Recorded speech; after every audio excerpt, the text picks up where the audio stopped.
कृष्ण कृष्ण हरे हरे हरे राम राम राम हरे हरे। मुखं करोति वाचालपङ्गं लङ्घयते गिरिं यत्कृपातमहं वन्दे श्रीगुरुवरदानं परमानन्दमाधवं श्रीचैतन्यमीश्वरं। नमो विष्णुपादाय कृष्णपृष्ठाय भूतले श्रीमते भक्तिवेदान्तस्वामिनिति नामिने। नमस्ते सारस्वती देवी गौरवाणी प्रचारिणे निर्विशेषशून्यवादी पास्यात्यदेशधारिणे।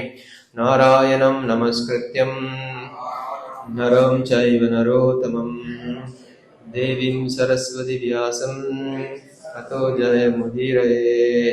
नस्तप्राय भद्रेषु नित्यं भागवतं सेवया भगवतीरुत्तमश्लोके भक्तिर्भवति नैष्टिकी। ॐ नमो भगवते वासुदेवाय। ॐ नमो भगवते वासुदेवाय। ओम नमो भगवते वासुदेवाय। ஹரே கிருஷ்ணா. வந்திருக்கிற பக்தர்களுக்கு நன்றி. காலையில் 20 பேர் வந்திருக்கிறது பெரிய விஷயம் தான். அதுவும் ஏகாதசி இன்னைக்கு. நம்ம கிஃப்டட் சோல்ஸ். ஸோ எனிவே பிரபாதருடைய அந்த அது லெக்சர், அந்த புக் எல்லாமே பிரபாத் லெக்சரு. ஈஷோபனிஷத் நீங்கள் இன்ட்ரோடக்ஷனும் அதுவும் பிரபாத் லெக்சர் தான். அப்புறம் தான் உரையெல்லாம் போடுவாங்க அதில். ஸோ இது ஆக்சுவலி பிரபாத் லெக்சரு. ஸோ இந்த லெக்சர்ல பிரபுபாதர் ஒரு பாயிண்ட் சொன்னாரு. நம்ம அதை கேட்டோம். பிரபு படிச்சப்ப என்ன சொன்னாருனாக்கா, அர்ஜுனன் என்பவர் ஒரு பெரிய பிராமணர் கிடையாது, பெரிய மேதை கிடையாது, பெரிய ஒரு தத்துவவாதியும் கிடையாது. இருந்தாலும் அவர் சாமானியமா ஒரு குடும்பஸ்தர், அதோட சேர்ந்து ஒரு சத்திரியன் என்று பிரபு சொன்னார். அந்த உரையில சொல்றாரு.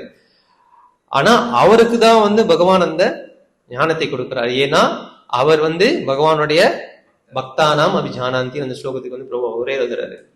அதே போல சூத கோஸ்வாமியும் இங்கே பிரதிலோமா, அவர் தூய பிராமணர் குலத்துல பிறக்காதவர். ஆனா இந்த பாகவத ஞானத்தை அவர்கிட்ட தான் சுகதேவ கோஸ்வாமி கொடுக்கிறாரு. அவர்கிட்ட தான் சௌனகாதி ரிஷிகள் கேட்கிறாங்க. அழகான ஒரு ரிலேஷன் பிரபுவாருடைய உரையிலே இன்னைக்கு நம்ம அங்கதான் நமக்கு ஆரம்பிக்க போறோம் சுத்த கோஸ்வாமியோடைய. சோ ஒருத்தனுடைய பிறப்பு என்பது வைஷ்ணவத்துவத்துல அது ஒரு முக்கியமானது கிடையவே கிடையாது. அது நம்ம முதல்ல புரிஞ்சுக்கணும். ஒரு வைஷ்ணவனை பார்த்து நம்ம இவர் இப்படி இருக்கிறாரு, அவர் உடல் ரீதியாகவோ அவருடைய மற்ற விஷயம் சார்ந்து நம்ம அவரை பத்தி குறை பேசணுமாக்கா அது ஒரு பெரிய அபச்சாரம் என்று ஆச்சாரியர்கள் சொல்றாங்க. ஸோ இங்க அர்ஜுனன் கதை கிருஷ்ணர் சொல்றாரு. சூத கோஸ்வாமி கதை ஸ்ரீமத் பாகவத்தில் நம்ம பார்க்கிறோம். இந்த மாதிரி பல ஆச்சாரியர்களுடைய கதைகளையும் நம்ம நம்ம பார்க்கலாம். ஸோ ஆச்சாரியர் சொல்றாங்க, பாகவத அபச்சாரங்கள் அநேகம் சொல்றாங்க. பாகவத அபச்சாரங்கள்னாக்கா டிவோட்டிஸை நம்ம அபச்சாரம் பண்றது, நிந்தனம் பண்றது பல வகை. அதில் பிரதானம் ஜென்ம நிரூபணம் சொல்றாங்க. அதுல ஒண்ணு முக்கியமான ஒரு ஃபேக்டரினா ஜென்ம நிரூபணம்னாக்கா அவனுடைய உடலை வைத்து நம்ம அவனை தாழ்த்துறது. இந்த மாதிரி பாவம் செய்யறவனுக்கு, இந்த மாதிரி அபச்சாரம் பண்றவனுக்கு அவனுக்கு என்ன நிலைனாக்கா, யார் ஒருவன் மாத்ருயோனி பரிசைக்கு ஒக்கும் பிள்ளைலோகாச்சாரியர் அப்படின்னா, யார் ஒருவன் அவனுடைய தாயை பார்த்து சந்தேகப்படுறானோ, இந்த தாயோட யோனில இருந்தா நான் வந்தனா என்று நினைக்கிறானோ, அவனுக்கு என்ன பாவமோ அதே பாவம் தான் இவனுக்கும் என்று சொல்றாரு. மற்றொன்று, பகவானுடைய விக்கிரகத்தை பார்த்து இது கல்லு, இது கட்டை, இது சிமெண்ட்னு சொல்றானோ, அவனுக்கு என்ன பாவம் கிடைக்குமோ அதே பாவம் தான் ஒரு பாகவதனை ஜென்ம நிரூபணம் பண்ணாக்கா அந்த நிலைதான் என்பது ஆச்சாரியர்கள் விளக்குறாங்க. ஸோ இது நம்ம வைஷ்ணவ வாழ்க்கையில வரலாறுல இது நிறைய பார்க்கலாம். ஹரிதாஸ் தாக்கூரை பார்க்கலாம். ரூப சனாதன கோஸ்வாமி அவர்கள் ஏற்கனவே உயர்ந்த குணம் தான். அவர்கள் சகவாசம் தான் அங்க சாப்பிட்டு வருது. இந்த மாதிரி நிறைய நம்ம வைஷ்ணவ ஆச்சாரியர்கள் சவுத் இந்தியாவில் பார்த்தீங்கன்னா நிறைய வைஷ்ணவ ஆச்சாரியர்கள், மாரநேர நம்பிய போலவர்கள்லாம் பிராமணர்கள் கிடையாது. இருந்தாலும் அவ்வளோ ஒரு முக்கியமான பிரதானமான இடத்தை வச்சிருக்கிறாங்க. ஏன்னா பகவான் என்ன சொல்றாரு, அர்ஜுனன் யாரு, என்னுடைய பக்தன் சொல்றாரு. கௌந்தேயா பிரதிஜானாகி நாமே பக்தியா பிரணஷதி, என்னுடைய பக்தன் எப்பொழுதும் நெவர் பெரிஷ், அவனுக்கு எந்த வகையான இதுவும் இல்லை. இது நீ போய் உலகத்துக்கு சொல்லு அர்ஜுனான் அர்ஜுனன் கிருஷ்ணன் சொல்றாரு. ஸோ இன்னைக்கு 18வது அத்தியாயம். 18வது அத்தியாயத்துல இந்த அத்தியாயம் வந்து முதல் 8 ஸ்லோகத்துல நம்ம என்ன பார்த்தோம்னாக்கா பரீட்சித்துடைய அப்பியரன்ஸ், பரீட்சித்துடைய வாழ்க்கை எப்படி இருந்துச்சு, பரீட்சித்துடைய மறைவு என்று முதல் 3 ஸ்லோகத்துல நம்ம வந்து பார்த்தோம். அப்புறம் பரீட்சித்து வந்து இருக்கிற வரைக்கும் வந்து கலியோடைய தாக்கம் வந்து இந்த கலியுகத்துல வந்து பெருசா இல்லை. அப்ப கலியோடைய தாக்கம் இல்லை. அப்ப பரீட்சித் ஏன் கலியை வந்து உயிரோடுறாருனாக்கா கலிக்கு வந்து 3 முக்கியமான நல்ல குணத்தை வந்து பரீட்சித் பாக்குறாரு. என்னது? ஒண்ணு நாம சங்கீர்த்தனம், ஸ்ரீமத் பாகவதம். 3வது நல்லது வந்து மனசால நினைத்தாலே அது வந்து பலனை கொடுக்கும். இதனால வந்து பரீட்சித் வந்து கலியை வந்து விடுறாரு. அப்புறம் 9வதுல இருந்து 23வது ஸ்லோகம் வரைக்கும் நம்ம இப்ப பார்த்துட்டு இருக்கிற செக்ஷன்ல இதுக்கு முன்னாடி நம்ம என்ன பார்த்தோம்னாக்கா சூத கோஸ்வாமி வந்து கிருஷ்ண கதைகளுடைய பெருமைகளை வந்து சொல்றாரு 2 ஸ்லோகத்துல. 9வது ஸ்லோகம் 10வது ஸ்லோகத்துல சொல்றாரு. 11 இருந்து 15 வரைக்கும் வந்து சௌனகாதி ரிஷிகள் வந்து சூத கோஸ்வாமியை வந்து புகழ்றாங்க. நீங்க வந்து ரொம்ப நல்ல கதை சொல்றீங்க, நீங்க நல்லா இருக்கணும் என்று சொல்றாங்க. நீங்க சொல்ற கேட்க கேட்க கேட்க அவ்வளோ நல்லா இருக்கு. ஏன் அவர்களால வந்து அவ்வளோ ரிலீஸ் பண்ணி கேட்க முடியுது? 13வது ஸ்லோகத்துல என்ன பிரபா சொல்றாரு? டிவோட்டியோடைய அசோசியேஷன். அந்த டிவோட்டியோட அசோசியேஷன்னால ரொம்ப நேரம் கதை கேட்கறதுனால அவங்களுக்கு போர் அடிக்குதுன்னு கேட்டா 14வது ஸ்லோகத்துல சொல்றாரு நாட் சேட்டியேட்டட்னு பிரபா சொல்றாரு. அவங்க சகிக்கவே இல்லைன்னு வந்து பிரபா சொல்றாரு. அப்ப வந்து ஏன் சலிச்சு போலன்னு கேட்கும் போது 15வது ஸ்லோகத்துல வந்து என்ன சொல்றாரு? 3 qualities: perfect hearer, perfect speaker, perfect subject. ரைட்டா? இதான் நம்ம வந்து போன பார்த்தோம். அப்ப 16வது ஸ்லோகத்துல வந்து இந்த மாதிரி எல்லாம் சொன்ன உடனே சூத கோஸ்வாமி கிட்ட வந்து அந்த நேமிஷ ரிஷிகள் வந்து என்ன சொல்றாங்க? தயவு செய்து இந்த கதையை நிப்பாட்டாதீங்க, இன்னும் சொல்லுங்க என்று வந்து ரிஷிகள் வந்து 16வது ஸ்லோகத்துல வந்து அங்க சொல்றாங்க. 17வது ஸ்லோகத்துல என்ன ஆகுதுனாக்கா அவங்க என்ன சொல்றாங்க? ஏன்னா இந்த கதைகள் வந்து பூரணமான கிருஷ்ண கதைகள், அதனால நீங்க நிப்பாட்டாம சொல்லுங்க என்று 17வது ஸ்லோகத்துல வந்து அவங்க சொல்றாங்க. ஓகே, இப்ப 18 இருந்து 50வது ஸ்லோகம் வரைக்கும் நம்ம இன்னைக்கு பார்க்கணும். ஓகே, இது வரைக்கும் ஆரம்பத்துல வந்து சூத கோஸ்வாமி பேசினாரு. அப்புறம் சூத கோஸ்வாமி வாழ்த்தி அல்ல சூத கோஸ்வாமியை புகழ்ந்து சௌனகாதி ரிஷிகள் வந்து பேசிட்டாங்க. இப்ப அந்த புகழ்ச்சிக்கு எப்படி சூத கோஸ்வாமி வந்து பதில் சொல்ல போறாரு என்ற 4-5 ஸ்லோகத்துல நம்ம வந்து பார்க்கலாம். அதற்கப்புறம் பரீட்சித்து, பாம்பு, அந்த கதையெல்லாம் வந்து நம்ம அப்புறம் பார்க்கலாம். ஓகே, இப்ப 18வது ஸ்லோகம். இதெல்லாம் ரொம்ப முக்கியமான ஸ்லோகங்கள். இதெல்லாம் நிறைய உரைகள் வந்து நம்ம கொடுத்திருக்கிறாங்க. உரைகள்னாக்கா ஆச்சாரியர்கள் உரைகள் ஒண்ணு, மூத்த பக்தர்களுடைய இஸ்கான்ல இருக்கக்கூடிய மூத்த பக்தர்களுடைய உரைகள், அதெல்லாம் நம்ம வந்து கம்பைன் பண்ணி தான் நான் வந்து உங்கள்கிட்ட சொல்றேன். ஏன்னா விஷ்ணு சக்கர டாக்கூர், பலதேவ் வித்யாபூஷன், ஜீவ கோஸ்வாமி, ஸ்ரீதர் சுவாமி இவரோட உரைகள்லாம் வந்து அப்போல காலகட்டத்துக்கு மாதிரி இருக்கும். ரைட்டா? ஸோ அப்ப இப்ப இருக்கக்கூடிய நம்ம குருமார்கள், நம்மளுடைய மூத்த பக்தர்கள் என்ன பண்றாங்க? இப்போ உள்ள நம்மளுக்கு தான் கொஞ்சம் புரிஞ்சுக்கிறது நம்ம குறவுனால நம்மளுக்கு புரியுற மாதிரி வந்து அவங்க கொஞ்சம் எக்ஸ்பிளைன் பண்றதுக்காக பல வகையான நோட்ஸ்லாம் வந்து நம்மளுடைய டிவோட்டிஸ், நம்மளுடைய சன்னியாசிஸ்லாம் எழுதியிருக்கிறாங்க. ஸோ நம்ம இது எல்லாத்தையும் கம்பைன் பண்ணி தான் நம்ம வந்து இந்த எல்லா கிளாஸ்லையும் பார்த்துக்கிட்டு இருக்கிறோம். ஓகே, ஸோ இப்போ நம்ம 18வது ஸ்லோகம். ஓகே, 18வது ஸ்லோகத்துல சூத கோஸ்வாமி சொல்றாரு, சூத உவாச்சா அஹோவயம் ஜன்ம மிருத்யோத்யாஹாஸ்மா விருத்தானுவிருத்யாபி விலோம ஜாதாம் தௌஷ்குல்யம் ஆதிம் விதுனோதி சீக்ரம் மகாத்மானம் அபிதான யோகா. ஓகே,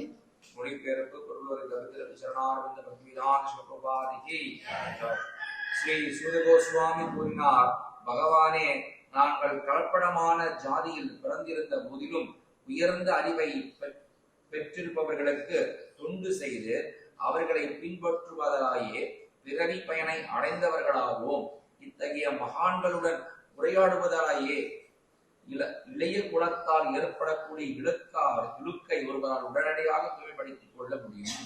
ஓகே, அப்ப சூத கோஸ்வாமி என்ன சொல்றாரு? நாங்க தகுதியற்றவர்கள் அப்படின்னு வந்து அவரை வந்து முதல்ல தாழ்த்திக்கிறாரு. ஏன்னா நாங்க வந்து உயர்ந்த குலத்துல பிறக்காதவங்க என்று முதல் பாயிண்ட் சொல்றாரு. சோ நம்ம வந்து இப்ப கேட்கலாம், ஏன் வந்து சூத கோஸ்வாமி வந்து 2-3 ஸ்லோகத்துக்கு இதை பத்தி தான் பேசுவாரு. ஏன் வந்து இவ்வளோ ஒரு கன்சர்னா அந்த சபையில அவர் ஏன் இப்படி சொல்றாரு நம்ம பார்க்கணும். முதல் இந்த டிரான்ஸ்லேஷன்லயே வந்து பிரபுபதர் அங்க என்ன சொல்றாரு நீங்க பார்க்கலாம். பிரபுபா சொல்றாரு, நாங்க வந்து தாழ்ந்த ஜாதியில வந்து பிறந்தா இருந்தாலும் நாங்க வந்து we are still promoted. நாங்க வந்து உயர்நிலையை வந்து அடைஞ்சிருக்கிறோம். ஏன்னா சிறந்த சாதுக்களை by serving and following the great who are advanced in knowledge. யார் அது? சுகதேவ கோஸ்வாமி. ஒண்ணு. ரெண்டாவது சொல்றாரு even by conversing with great souls. அது யாரு? சௌனகாதி ரிஷிகள். அவர் சொல்றாரு என்னுடைய பிறப்பு தாழ்ந்ததுதான், ஆனால் சுகதேவ கோஸ்வாமியோட சம்பந்தத்தினாலையும் உங்களுடைய சங்கத்தினாலையும் நான் என்ன ஆயிடுறேன், without delay cleanse oneself of all disqualifications resulting from low births.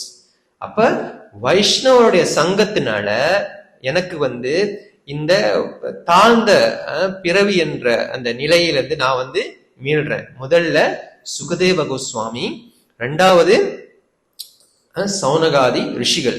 So இதுதான் நம்ம வந்து பாக்குறோம். ஏன் வந்து முக்கியமா இது வந்து இங்க சொல்றாருனாக்கா 1வது காண்டம் 18வது ஸ்லோகம், 18வது அத்தியாயம் 15வது ஸ்லோகம், 15வது ஸ்லோகம் டிரான்ஸ்லேஷன் படிங்க.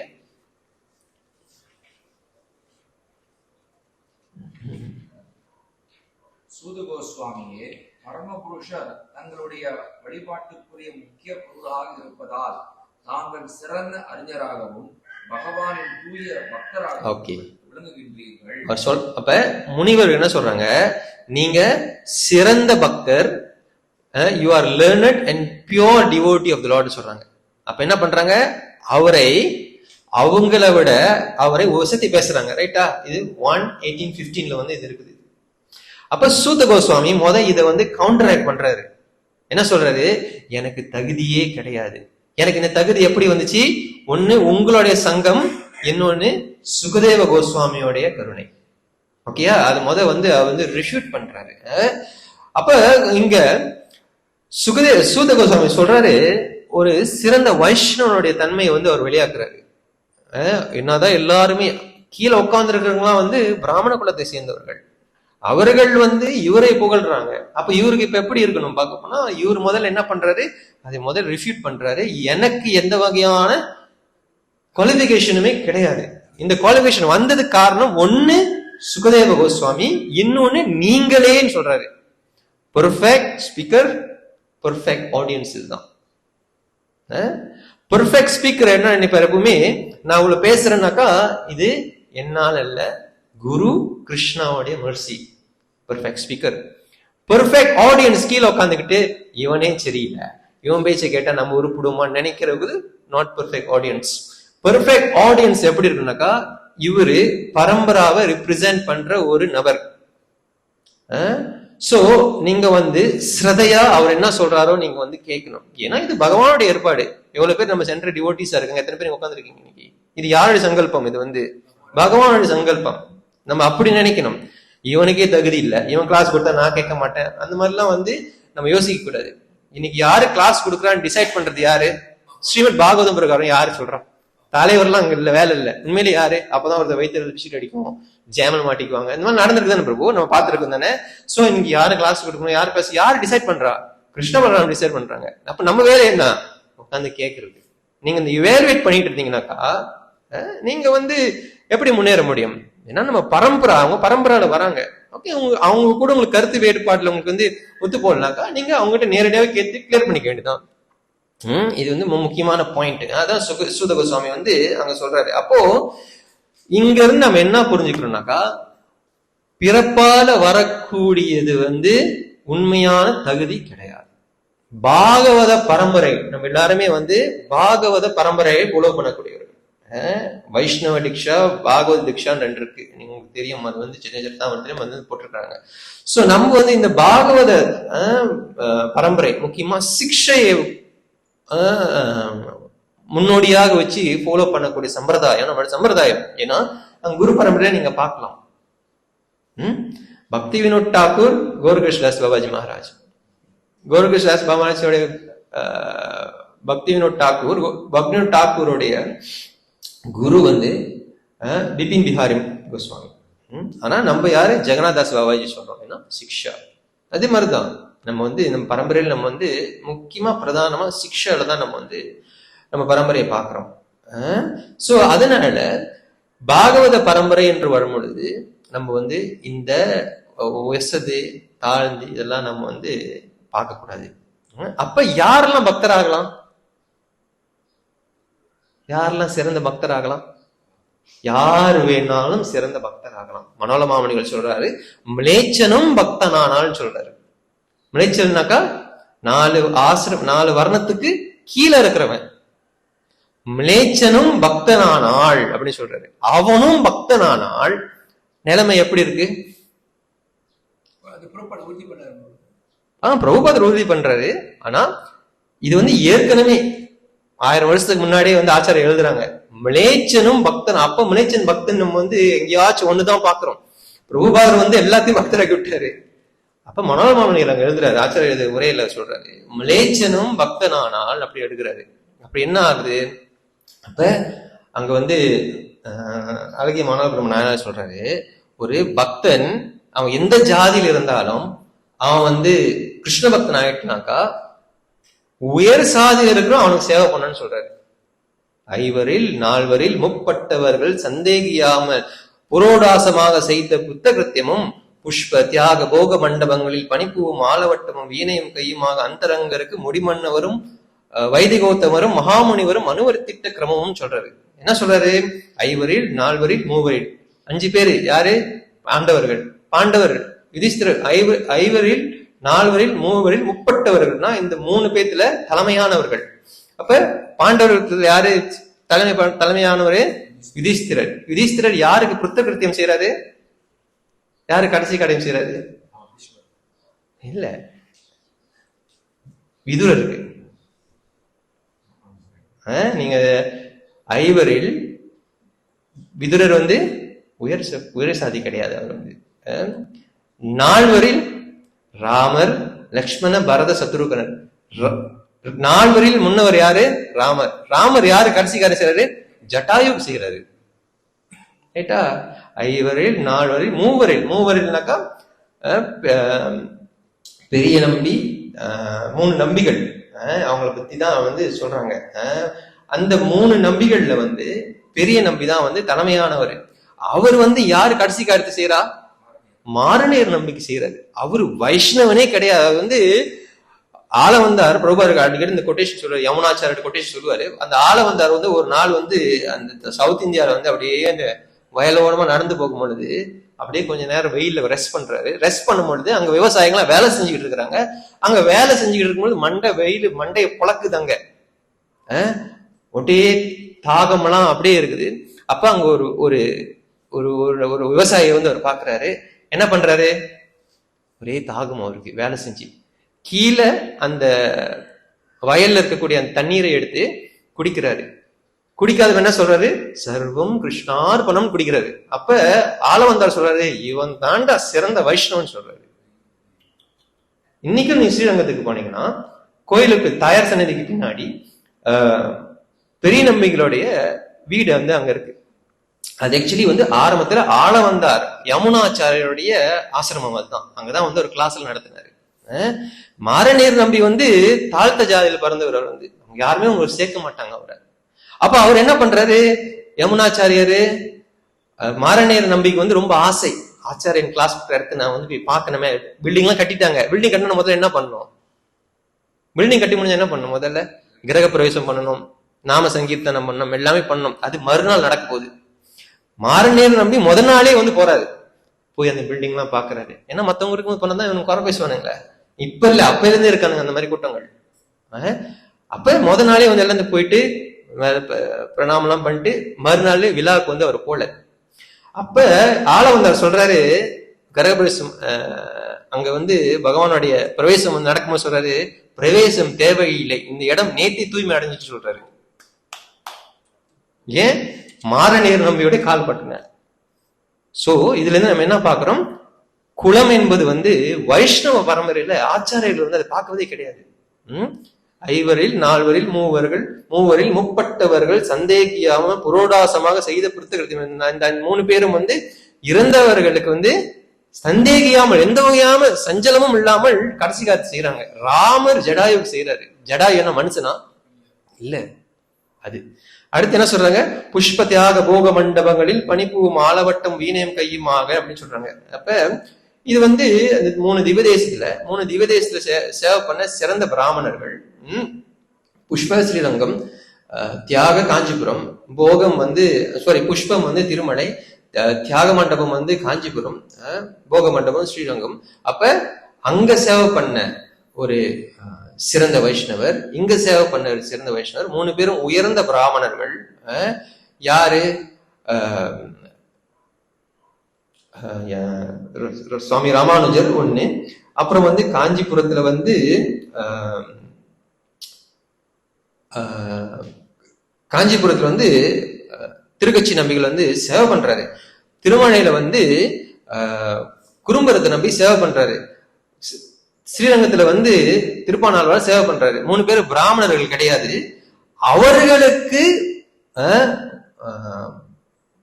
வைதிகௌத்தமரும் மகாமுனிவரும் அனுவர்த்திட்ட கிரமம் சொல்றாரு. இவர் 3 பேரும் பிராமணர்கள் இல்ல, ஆனா இவர் 3 பேருக்கு வந்து உயர்ந்த பிராமணர்கள் சேவை பண்றாங்க. யாரு? காஞ்சிபுரத்துல திருக்கட்சி நம்பிகள் வந்து பகவானை விசிறும் பொழுது யார் அவர் சேவை பண்றா? ராமானுஜர், உயர்ந்த பிராமணன். திருமலையில குறும்பரத்தை நம்பி குயவன், அவன் வந்து கடைசியில பானையெல்லாம் கழுவி முடிச்சானே மிச்சம் இருக்கிற அந்த மண்ணை எடுத்து ஒரு பூவை செஞ்சு பெருமாளே உனக்கு கொடுக்குறேன்னு சொல்லுவானா. அந்த பூ வந்து திருமலையில இருக்கிற பகவான் தலைமையில இருக்குமா. இது ராஜா வந்து பாக்குறான். ராஜா வந்து பார்த்தோன்னு சொல்றேன், என்னடா இது, நான் என்னென்னமோ பூ போறேன், இங்க மண்ணு பூ மட்டும் இருக்குதுன்னு வந்து தேடி போய் பார்க்கும்போது அங்க ஒரு உட்காந்து இருக்கான். அவன் வந்து குறும்பருத்து நம்பி, எந்த வகை ஈகோவுமே இல்லை அவனுக்கு. அவனுக்கு போய் இந்த சிறந்த ராஜா வந்து சேவை பண்றான். 3வது ஸ்ரீரங்கத்துல லோகசாரக முனி வந்து பெரிய முனி, சன்னியாசி. அவர் என்ன பண்றாரு? பரம பாகவதரான திருப்பானாழ்வாரை வந்து அவச்சாரம் பண்ணிடுறாரு. அந்த மாதிரி பண்ணா என்ன பண்ணுது? பகவான் ஆல்டரே திறக்க மாட்டேன்ட்டு கது முடிச்சு. அப்ப என்ன பண்றாரு? அங்க காவேரியில இருந்து கழுத்திலே தூக்கிட்டு வர்றாரு கோயில் வரைக்கும். அப்ப என்ன பாக்குறோம்? உயர்ந்த பிராமணர்களே பகவத் விஷயத்துல முதிர்ச்சி அடைந்த பக்தர்களுக்கு சேவை பண்றாங்க. அப்ப வைஷ்ணவத்துல நம்மளுக்கு இந்த என்ன சொல்றது, பிறப்பு, ஜாதி, அவனுடைய உடல் ஊனம் இதெல்லாம் வந்து பிரதானம் கிடையாது. அதுதான் வந்து இங்க சூத கோஸ்வாமி வந்து இங்க சொல்றாரு. ஓகே, சோ இப்ப அவர் என்ன எஸ்டாப்ளிஷ் பண்றாரு? எனக்கு தகுதி இல்லை. நம்ம நினைச்சிட கூடாது, நான் பெரிய பக்தன் பிரபு, நானும் வந்து பிராமணன் இல்ல, சோ இவங்களும் பிராமணர்கள் இல்ல, அப்ப நானும் பெரிய பக்தன் தான் வந்து நம்ம நினைச்சுக்கலாம். அப்ப இங்க வந்து எல்லாமே சிறுதா நம்ம வந்து பார்க்கலாம். மலேச்சனும் பக்தன் ஆகலாம், ஆனா பக்தனுடைய தகுதியை அவனுக்கு இருக்கணும். 8 தகுதிகளை சொல்றாங்க, நான் 2-3 மட்டும் சொல்றேன். ஒண்ணு என்ன சொல்றாருனாக்கா, முதல்ல வந்து என்ன சொல்றாங்கனாக்கா, என்னுடைய பக்த ஜென்மன் பக்கள் வாட்சல்யம் உள்ளவனாய் முதல்ல மத்த பக்தர்கள் கூட அன்பா நடந்துக்கணும். இதுதான் பக்தனுடைய முதல் தகுதின்னு சொல்றாரு. அவன் வந்து மலேச்சன் கூட பரவாயில்ல, மத்த சகா பக்தர்கள் கூட வந்து வாட்சல்யம் உள்ளவனாய் எப்படி இருக்கணும்? அன்போட இருக்கணும்னு சொல்றாரு. முதல் கருத்து தான். 2வது, என்னுடைய ஆராதனையில் உகப்புள்ளவனாய், அப்படின்னா பகவானுக்கு ஆராதனை பண்றதுக்கு ஒரு ஆர்வம் இருக்கணும், காசை கொடுத்து ஆராதனை பண்ணக்கூடாது. 2. 3வது, தானே ஆராதிக்கும், அவனே ஆராதனை பண்ணணும். இது மாதிரி வந்து நிறைய சொல்றாங்க. கடைசியா வந்து அவர் சொல்றாரு, என்னை பிரயோஜாந்தரம் கொள்ளாமல் ஆகையும் அப்படின்னு சொல்ற. அப்படின்னாக்கா என்னை பகவானை பிரயோஜாந்தரம்னாக்கா என்னதுனாக்கா, கிருஷ்ணா நான் உனக்கு 5 கொடுக்குறேன், எனக்கு 10 கொடு, நான் உனக்கு 30 கொடுக்குறேன், நீ எனக்கு 40 கொடு, எனக்கு 20 கொடுத்து நான் உன்னை பார்க்க மாட்டேன். இது வந்து பிரயோஜாந்தரம்னாக்கா ஒரு பிரயோஜனத்துக்காக நீங்க போய் பகவானை அணுகிறது வந்து அந்த மாதிரி பக்தரை பத்தி அவங்க பேசல. இதற்கு அப்பாற்பட்ட இருக்கக்கூடியவர்கள் போல இருந்தா மலேச்சனம் பக்தன் ஆனால் தான் வந்து அவங்க சொல்றாங்க. சோ அந்த நிலையில தான் வந்து இங்க நம்ம யாரை பார்க்கிறோம்? சூத கோஸ்வாமி வந்து நம்ம வந்து இங்கே பார்க்கிறோம். அப்போ இங்க வந்து 20வது ஸ்லோகம், அப்ப 19வது ஸ்லோகம். ஓகே, டிரான்ஸ்லேஷன் பிரபு. மேலும் எல்லையற்ற சக்தியை கொண்டவரான எல்லையற்றவரின் புனித நாமத்தை பாடும் சிறந்த பக்தர்களுடைய வழிகாட்டலின் கீழ் உள்ளவர்களை பற்றி என்ன சொல்வது? உன்னத குணங்களையும் சக்தியையும் அளவின்றி பெற்றிருப்பவரான பகவான் புருஷர் அனந்தன் எல்லையற்றவர் எனப்படுகிறார். ஓகே, இப்ப இங்க என்ன சொல்றாரு? what to speak of those who are under the direction of great devotee chanting the holy name. அப்படிங்க தாழ் குலத்துல பிறந்திருந்தாலும் பிரச்சனை இல்லை, உயர்ந்த பக்தருடைய கண்காணிப்பின் கீழே பகவானுடைய திருநாமத்தை ஜபம் பண்ணும் பொழுது உங்களுக்கும் அதனால தோஷம் இல்லை என்று வந்து இந்த ஸ்லோகத்துல வந்து சொல்றாரு. அப்போ இங்க ஒரு ஆராய்ச்சி பண்றாரு பலதேவ் வித்யாபூஷன். ஜாதி இல்லைன்னா நம்மளுடைய பிறப்பு எதனுடைய காரணமாக நம்மளுக்கு வந்து வருது, எதனால வருது? ப்ரீவியஸ் கர்மா. அது என்ன சம்ஸ்கிருதம் என்ன சொல்லுவாங்க? பிராரப்த கர்மா அப்படின்னு சொல்லுவாங்க. பிராரப்த கர்மானால உதாரணத்துக்கு நான் வந்து ஏதோ ஒரு வாரணத்திலயோ ஏதோ ஒரு இதுலயோ நான் பிறக்கிறேன்னாக்கா அதனுடைய பிராரப்த கர்மானால. அப்போ இப்ப இங்க என்ன சொல்றோம், இந்த பிராரப்த கர்மானால பிறக்கக்கூடிய ஒருவன் தாழ்ந்த ஜாதியில பிறந்திருந்தாலும் உயர்கதியை அடைய முடியும்னாக்கா அவனுடைய பிராரப்த கர்மா வந்து அங்க போதா இல்லையா? புரியுதுங்களா உங்களுக்கு? நீங்க டெஸ்டினிட்டி வந்து உங்களுக்கு டெஸ்டின் வந்து தாழ்ந்த ஜாதியில நீங்க பிறக்கணும். ஆனா நீங்க வந்து அந்த தாழ்ந்த ஜாதியில இருந்தே, அதாவது ஜாதின்ல உடல் ஊனம் எல்லாமே சேர்த்துதான் நம்ம பார்க்கணும். அதுல இருந்து நீங்க வந்து பகவானுடைய பக்தர் ஆயிட்டீங்கன்னாக்கா நீங்க உயர்ந்த கதியை நீங்க அடைய முடியும் என்று சொல்றாங்க. அப்படின்னா உங்களுடைய பிராரப்த கர்மா வந்து அங்க போக்கப்படுகிறது. ரைட்டா? இது வந்து எப்படி நான் புரிந்து கொள்ள முடியும் என்று வந்து பலதேவ வித்யாபூஷன் நாங்க என்ன சொல்றாருனாக்கா, பகவான் நாங்க என்ன பண்றாரு, இந்த பிராரப்த கர்மா வந்து என்ன பண்றாரு, நீங்க வந்து கிருஷ்ணனுடைய சிறந்த பக்தராக ஆயிட்டீங்கன்னாக்கா கிருஷ்ணனுடைய தகுதிகள் எல்லாமே உங்களுக்கு கிடைக்குது என்பது வந்து அந்த துவாரகாவாசிகள் கதையில் நம்ம வந்து பார்த்தோம். அந்த யது டைனஸ்டியில் இருக்கக்கூடியவங்க ரொம்ப சக்தியாகவும் ரொம்ப பலசாலியாக இருக்கிறாங்க. அது வந்து பத்ம புராணத்துல இருந்து ஜீவகோஸ்வாமி வந்து உரை எழுதுறாருன்னு வந்து நான் வந்து சொன்னேன் அன்னைக்கு. சோ அப்ப என்ன பண்றாங்க, கிருஷ்ணர் அவர் என்ன பண்றாரு, அவருடைய பக்தர்களை வந்து உசுத்துறாரு. எப்படி? கிருஷ்ணருடைய குவாலிட்டிஸ் எல்லாம் வந்து நல்ல குணங்கள்லாம் வந்து கிருஷ்ணன் வந்து அந்த டிவோட்டிஸ் கொடுக்கறதுனால அவனுக்கு வந்து இந்த பிராரப்த கர்மால இருந்து அவன் வந்து வெளியாகிறான் என்று ஒரு கருத்தை வந்து பலதேவ் வித்யாபூஷன் வந்து அங்கே சொல்றாரு. விஷ்ணு சக்கர டாக்கூர் என்ன சொல்றாரு, இந்த பிராரப்த கர்மா, இந்த சஞ்சித கர்மா, இதற்கு எல்லாத்துக்கும் அஸ்திவாரம் வந்து யாரு, சுவிட்ச் யாருக்கிட்ட இருக்கு? கிருஷ்ணர். எல்லா சக்தியுமே யாருக்கிட்ட இருக்கு? கிருஷ்ணர்கிட்ட எல்லா சக்தியும் இருக்கும் பொழுது உங்க பிராரப்த கர்மா மாத்துறது கிருஷ்ணர் பிரச்சனையா? விஷ்ணு சக்கர டாக்கூர் அப்படி சொல்றாரு. அப்போ பிராரப்த கர்மா வந்து நம்ம வந்து போக்க முடியும். ரெண்டு, ஒண்ணு பகவானுடைய கருணை. இங்க பலதேவ வித்யாபூஷன் சொல்றாரு, பகவான் வந்து அவர்களை புனிதப்படுத்துகிறார். இந்த ரெண்டு. அப்போ பலதேவ வித்யாபூஷன் இந்த கொமெண்ட்ரிக்கு வந்து நீங்க கீதா பூஷன் எத்தனை பேர் படிச்சிருக்கீங்க தெரியல, பகவத்கீதாவுடைய கொமெண்ட்ரி கீதா பூஷன் பலதேவ வித்யாபூஷன் இருக்காரு. அதுல வந்து உரையில சொல்றாரு, இப்ப நீங்க சொல்றீங்க என்ன சொல்றோம், குரு எடுத்துட்டா பாவம்லாம் போச்சு அப்படின்னு பேசுறேன். என்ன சிதறி மாபுரம் கொட்டேஷன் என்ன போட்டது, டிக்ஷ காலே பக்த காலே கரை ஆத்ம சமர்ப்பன் செய் காலே கிருஷ்ண தாரே கரை ஆத்மசம் வந்து சிதறி மாபுரம் சொல்றாரு. அங்க சிதம்பரம் என்ன சொல்றாரு, டிக்ஷ காலே பக்த காலே, டிக்ஷ காலத்துல பக்தன் வந்து கரை ஆத்ம சமர்ப்பன், அவன் ஆத்ம சமர்ப்பணம் பொழுது கிருஷ்ணன் பண்ண செய் காலே கிருஷ்ண தாரே, கிருஷ்ணன் வந்து புனிதப்படுத்துறாரு வந்து சிதறி மாபுரம் அவங்க சொல்றாரு. அப்போ நம்மளும் டிக்ஷ எடுத்துட்டோம், குரு எடுத்துட்டோம். அப்ப நம்மளுக்கு பொதுவாகவே பக்தர்களோட வாழ்க்கை நம்ம பார்த்தோம்னா பலதேவ வித்யாபூஷன் சொல்றாருனாக்கா உங்களுக்கு ஆக்சுவலி வந்து பிராரப்த கர்மா போக்கப்பட்டு விட்டது சொல்றாரு. குரு எடுக்கிறது மட்டும் இல்ல, குரு எல்லாருமே எடுக்கிறாங்களே, குரு சொல்றத ஃபாலோ பண்றவங்களுக்கு காத்தால எந்திரிக்கணும், இது பண்ணணும் அதை பண்ணணும் அவங்களுக்கு சொல்றாரு. குரு தான் எல்லாருமே எடுக்கிறாங்களே. இப்ப அது இல்ல, குரு வந்து ஃபாலோ பண்றவங்களுக்கு தான் நம்ம வந்து பேசுறோம். குரு வாக்கியத்தை ஃபாலோ பண்றவங்களுக்கு அந்த மாதிரி எடுத்துட்டீங்கன்னாக்கா உங்களுக்கு பலதேவ வித்யாபூஷன் என்ன சொல்றாரு, இந்த பாதையில வந்து நல்ல நிறைய வாழ்க்கையை வாழ்ந்து குருவுடைய அடைக்கலத்துக்கு கீழே நீங்க வந்துட்டீங்கன்னா சிதறி மாபாதான சொல்றாரு, டிக்ஷ காலே பக்த காலேன்னு சொல்றாரு, டிக்ஷா எடுக்கும் பொழுதுன்னு சொல்றாரு.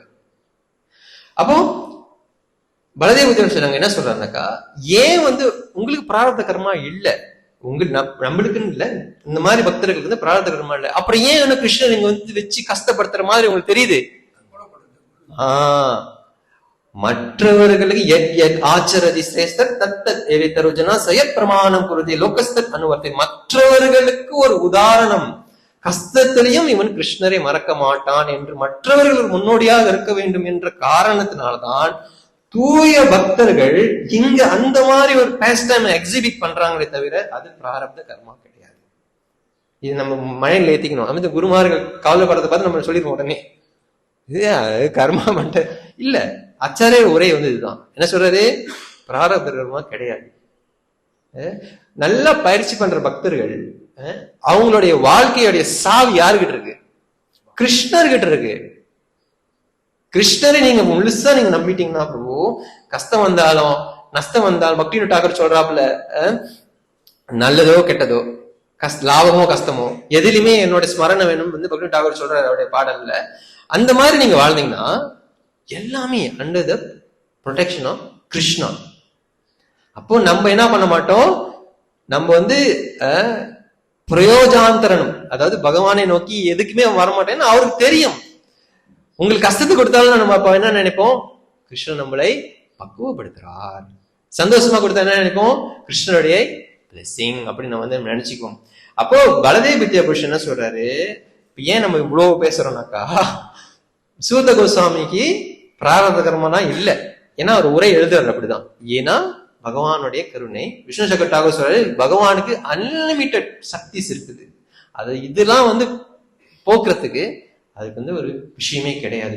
அப்போ நல்லா பயிற்சி பண்ணக்கூடிய பக்தர்களுக்கு நல்லா சிரதையா குரு எடுத்து இந்த சாதனாலாம் கரெக்டா செய்யக்கூடிய பயிற்சினாலே சாதனா. சாதனா இல்லைன்னா இல்லை, சாதனா இல்லைனாக்கா முடிஞ்சிருச்சு, நம்ம வேணா பேசலாம், பேசுறதுக்குன்னா எல்லாம் கரெக்டா இருக்கும். சாதனால்னா ஜீரோ. இவரு சொல்றது வந்து நல்லா சாதனை செஞ்சு முதிர்ச்சி அடைகிற பக்தர்களை பத்தி வந்து உதாரணம் கொடுக்குறாங்க. ஸ்ரீலா பிரபுபாதரே நீங்க வாழ்க்கையில பார்க்கலாம், எவ்வளவு கஷ்டப்பட்டார். அமெரிக்காவுக்கு போகும்பொழுதுதான் நம்ம படிக்கிறோம். அவர் வந்து இந்தியாவில இருக்கும் பொழுது எத்தனை பேர் இல்லாமத்தால் நம்ம படிக்கிறோம். அவர் வந்து வீட்டுல இருந்து வெளியாயிடுறாரு. வீட்டுல இருந்து வெளியாகி சன்னியாசம் எடுக்கிறாரு.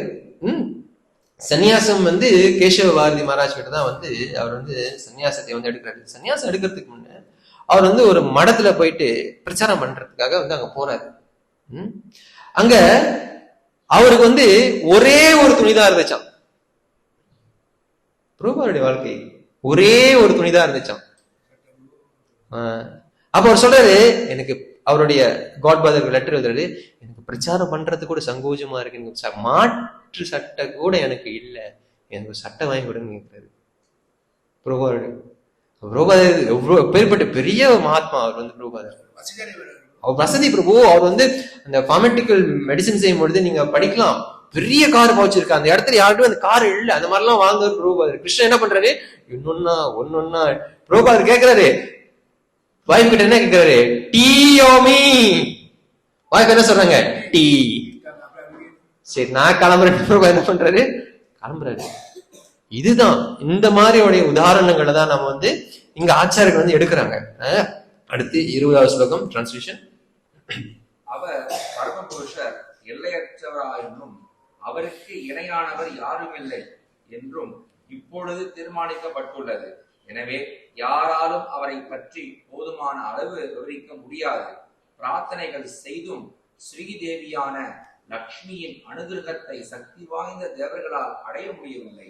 ஆனால் இதே லக்ஷ்மி தேவியின் சேவையை பெறும் மனமில்லாதவராக பகவான் இருந்த போதிலும் லக்ஷ்மி தேவி அவருக்கு தொண்டு செய்து வருகிறாள். ஓகே, முன்னாடி ஸ்லோகத்துல என்ன நம்ம பாக்குறோம், முக்கியமா ஆச்சாரியர் என்ன விளக்குறாருனாக்கா, பிராரப்த கர்மாவை போக்குறதுக்கான சக்தி வந்து கிருஷ்ணர்கிட்ட இருக்கு. அப்ப கிருஷ்ணர் வந்து மிகப்பெரிய சக்திமான், எல்லா சக்தியும் வந்து அவர்கிட்ட இருக்கு. ஆனா கிருஷ்ணரை அணுகிறதுக்கு தகுதி வேணுமான்னு கேட்டா தகுதி தேவையில்லை. ஏன்னா லக்ஷ்மியே அவர் விரும்புறதில்லைன்னு சொல்றாரு. அங்க நீங்க படிக்கலாம் டிரான்ஸ்லேஷன், பிரபுபாதா சொல்றாரு. அப்புறம் சொல்றாரு, அதாவது லக்ஷ்மிக்கு தான் அவருக்கு சேவை பண்ணணும்னு ஆசையம், ஆனா அவருக்கு வந்து ரைட் தானே, படிங்க படிங்க. ஆனால் இதே லக்ஷ்மி தேவியின் சேவையை பெரும் மனமில்லாதவராக பகவான் இருந்த போதிலும் லக்ஷ்மி தேவி அவருக்கு தொண்டு செய்து வருகிறார். அப்போ லக்ஷ்மி தேவியை பிரம்மர் முக்கியமான தேவர்கள் எல்லாம் லக்ஷ்மி தேவி வழிபாடு செய்றாங்க, ரைட்டா, ஐஸ்வர்யத்துக்காக. லக்ஷ்மி தேவி என்ன சொல்றாங்க, இதெல்லாம் எனக்கு வேண்டாம், பகவானுக்கு சேவை பண்ண வராங்க. பகவான் என்ன சொல்றாரு, விருப்பம் இல்லைன்னு சொல்றாரு. அதே சமயத்துல இந்தாண்ட நீங்க வந்தீங்கன்னாக்கா பக்தர்கள் என்ன பண்றாங்க, சூத கோஸ்வாமி போல பக்தர்கள், பகவான் அங்கேயே இருக்கிறாரு. சாதுவோ ஹிருதயோ மையம் சாதுனாம் ஹிருதயம், எங்கெல்லாம் சாது இருக்குன்னு அங்க இருக்கிற கிருஷ்ணன் சொல்றாரு. ஆனா லக்ஷ்மி தேவி போனப்ப அந்த கூட அப்படின்னா என்ன அர்த்தம்னாக்கா, நீங்க உயர்ந்தா இருக்கீங்களோ தாழ்ந்ததா இருக்கீங்களோ அது உங்களுடைய தகுதி கிடையாது.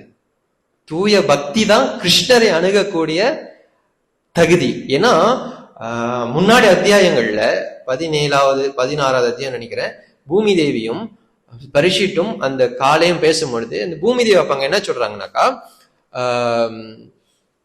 ஒரு முக்கியமான கருத்து சொல்றாங்க. பகவானுடைய திருவடியை வந்து லக்ஷ்மி தேவி அரவணைக்கக்கூடிய அந்த திருவடி எனக்கு சாமானியமாக என் மேல அன்னாடிக்கு பகவான் நடந்தார் என்று பூமி பிராட்டி வந்து சொல்றாங்க. ரைட்டா? சோ இங்க என்ன சொல்றாங்க, கிருஷ்ணருக்கு பகவானுக்கு வந்து லக்ஷ்மியோடைய சேவையில கூட அவ்வளவுதாக வந்து விருப்பம் இல்லை என்று வந்து அங்க வந்து சொல்லப்படுகிறது. ஏன்னா இங்க வந்து ஆச்சாரியர்கள் என்ன விளக்குறாங்கனாக்கா, ஒரு கருத்து சொல்றாரு.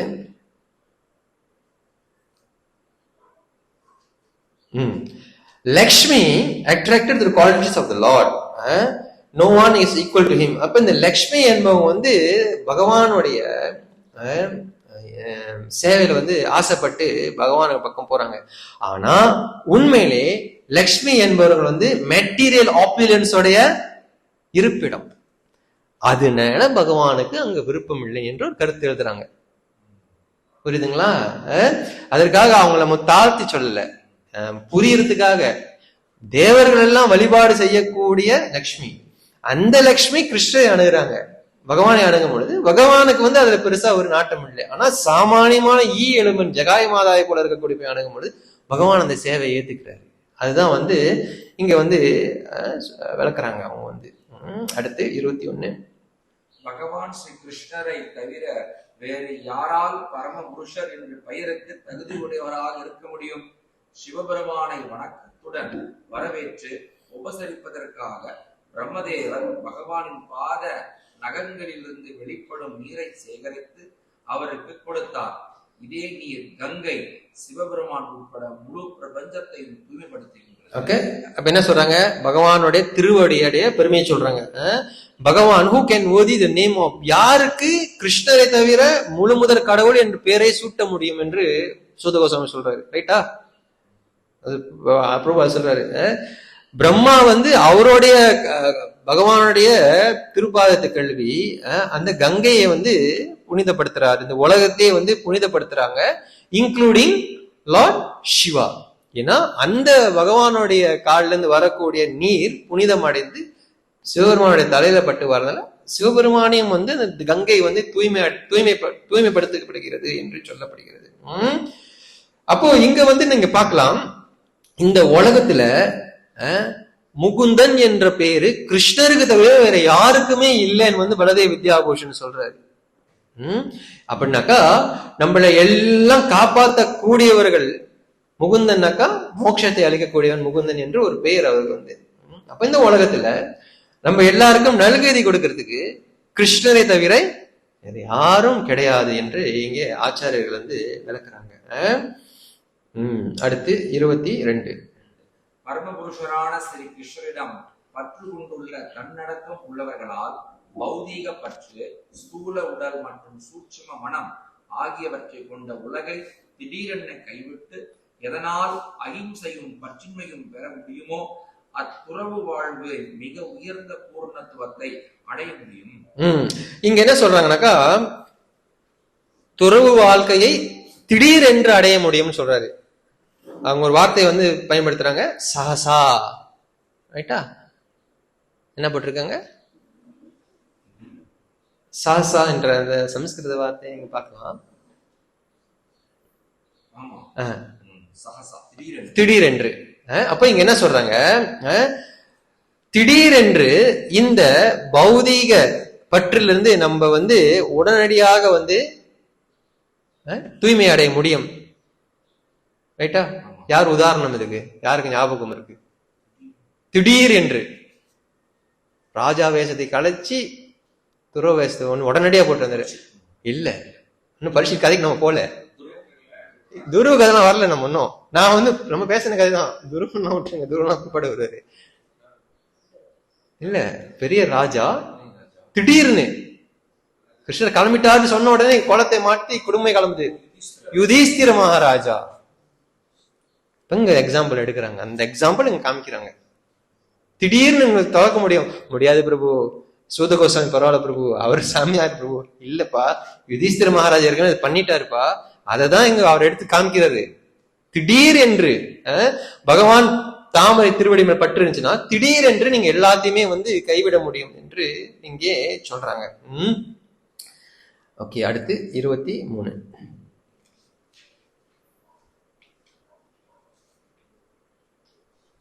சூரியனை போல் தூய சக்தியை பெற்றுள்ள ரிஷிகளே, என் முக்தி கட்டிய வரையில் விஷ்ணுவின் திவ்ய லீலைகளை உங்களுக்கு விவரிக்க நான் முயற்சிக்கின்றேன். பறவைகள் அவற்றின் சக்திக்கேற்ப ஆகாயத்தை பறப்பதை போலவே கற்றறிந்த பக்தர்களும் தங்களது தன்னுணர்வுக்கேற்ப பகவானை பற்றி விவரிக்கிறார்கள். அப்போ சூத கோஸ்வாமி என்ன சொல்றாரு, நான் தாழ்ந்தவன், பகவானுடைய கருணை, சுகதேவ கோஸ்வாமியுடைய கருணை எனக்கு இருக்கு. அந்த பகவானை லட்சுமி தேவி கூட அணுக முடியல. அந்த பகவான் பெரிய பெரிய தேவர்கள் எல்லாம் வழிபாடுறாங்க, எல்லாத்தையுமே புனிதம் படுத்துறாரு. ஆனா எனக்கு என்கிட்ட நீங்க கேட்கறதுனால எனக்கு எல்லாம் தெரியுமா அப்படின்னு கேட்கும் பொழுது அவர் என்ன சொல்றாரு, I shall try to describe transcendental pastime as far as my knowledge. எனக்கு தெரிஞ்ச வரைக்கும் நான் சொல்றேன். ஒரு உதாரணம் கொடுக்கிறாரு. As the birds fly in the sky as far as their capacity allows. புரியுதுங்களா? இப்போ மைனாக்குரி இருக்கு, மைனாக்குரி எவ்வளவு தூரம் பறக்க முடியும்? கொஞ்சம் தான் பறக்க முடியும். அப்போ அந்த ஈக்கள் எவ்வளவு தூரம் பறக்க முடியும்? இன்னும் மேல பறக்க முடியும். இன்னும் வேற என்ன சாட்டக்கா பறவை எல்லாம் ரொம்ப தொலைவுல பயணம் பண்றது சக்தி இருக்கு, ரொம்ப உயரமா போய். அப்போ இங்க என்ன அர்த்தம், எனக்கு இவ்வளவுதான் தெரியும், ரைட்டா? அப்ப நான் ஒரு சின்ன ஒரு மைனாக்குருவி போல. ஆனா என் குரு இருக்கிறாரு இல்லையா, சுகதேவ கோஸ்வாமி, அதான் அங்க சொல்றாரு, as far as their capacity allows.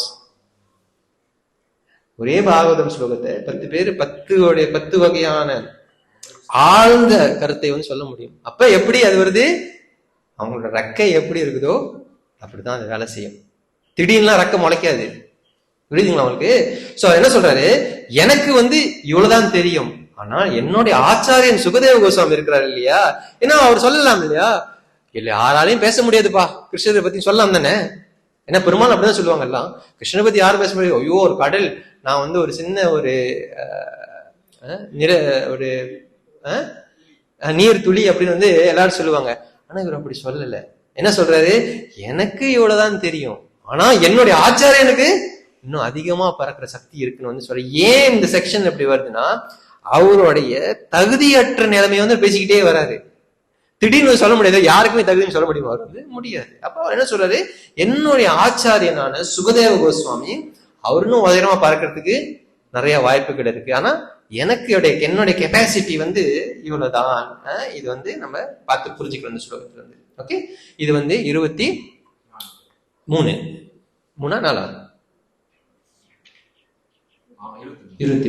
Okay, இதுதான் இப்ப சுகதேவ கோஸ்வாமி பேசுறாரு. ஓகே, இப்பதான் நம்ம கிளைமேக்ஸ் கதைக்கு போறோம், பரிஷித் கதைக்கு. ஓகே, இது ரொம்ப டைம் எடுக்கும். இது பாதியில நிப்பாட்டிடணும்னு நினைக்கிறேன், முடிக்க முடியுமான்னு தெரியல, பார்க்கலாம். சோ எனிவே, இப்ப சூத கோஸ்வாமி இப்ப என்ன சொன்னார்னாக்கா, ஓகே இப்ப நம்ம திருப்பியும் கதையை கண்டினியூ பண்ணுவோம். கொஞ்சம் பிரேக் எடுத்துக்கிறோம். இந்த சமயத்துல நம்மளும் பிரபு தண்ணி குடிக்க போறீங்களா யாராச்சும்? இன்னைக்கு யாரும் குடிக்க கூடாது தண்ணி, ஏகாதசி இல்ல, தண்ணி மட்டும் குடிச்சிங்க பரவாயில்ல. அப்ப என்ன பண்றாங்க, கொஞ்சம் அப்படியே எல்லாம் பேசிட்டு, ஆனா பேசுறது கூட சும்மா அந்த கதை நான் பேசாம பேசுறது கூட நீங்க பாக்கலாம். அந்த பிரேக்ல, இன் பிட்வீன் த பிரேக்ஸ்ல கூட என்ன பேசுறாங்க, பகவான் கதையை தான் பேசுறாங்க. அப்ப பிரேக் முடிச்சுட்டு இப்ப திருப்பி ஆரம்பிக்க போற இதோட 19 அந்த ஸ்லோகங்கள் இதோட அப்ப இங்க ஆரம்பிக்கிறாரு. அப்ப அங்க என்ன சொல்றாரு, 24வது ஸ்லோகத்துல, ரொம்ப நாளைக்கு முன்ன ஒரு ராஜா இருந்தாரு, அந்த ராஜாவுடைய பேரு பரீட்சித்து. அந்த பரீட்சித் ரொம்ப சிறப்பா நாட்டெல்லாம் ஆழ்ந்து வந்துட்டாரு. அவர் அபிமன்யுடைய வம்சத்துல, அர்ஜுனன் வம்சத்துல வராரு. அப்படி அப்பேற்பட்ட ராஜா இருக்கும் பொழுது கலிக்கு இங்க வேலையே இல்ல. அப்ப அந்த ராஜா ஒரு நாள் காட்டுக்கு போறாரு. காட்டுக்கு போய் என்ன நடக்குது, 24வது ஸ்லோகம், டிரான்ஸ்லேஷன். ஒரு சமயம் வில்லும் அம்புகளும் ஏந்தி காட்டில் வேட்டையாடி கொண்டிருந்த பரிசுத்த மகாராஜன் மான்களை தொடர்ந்து தேடி பசியும் தாகமும் மேலிட மிகவும் களைப்படைந்தார்.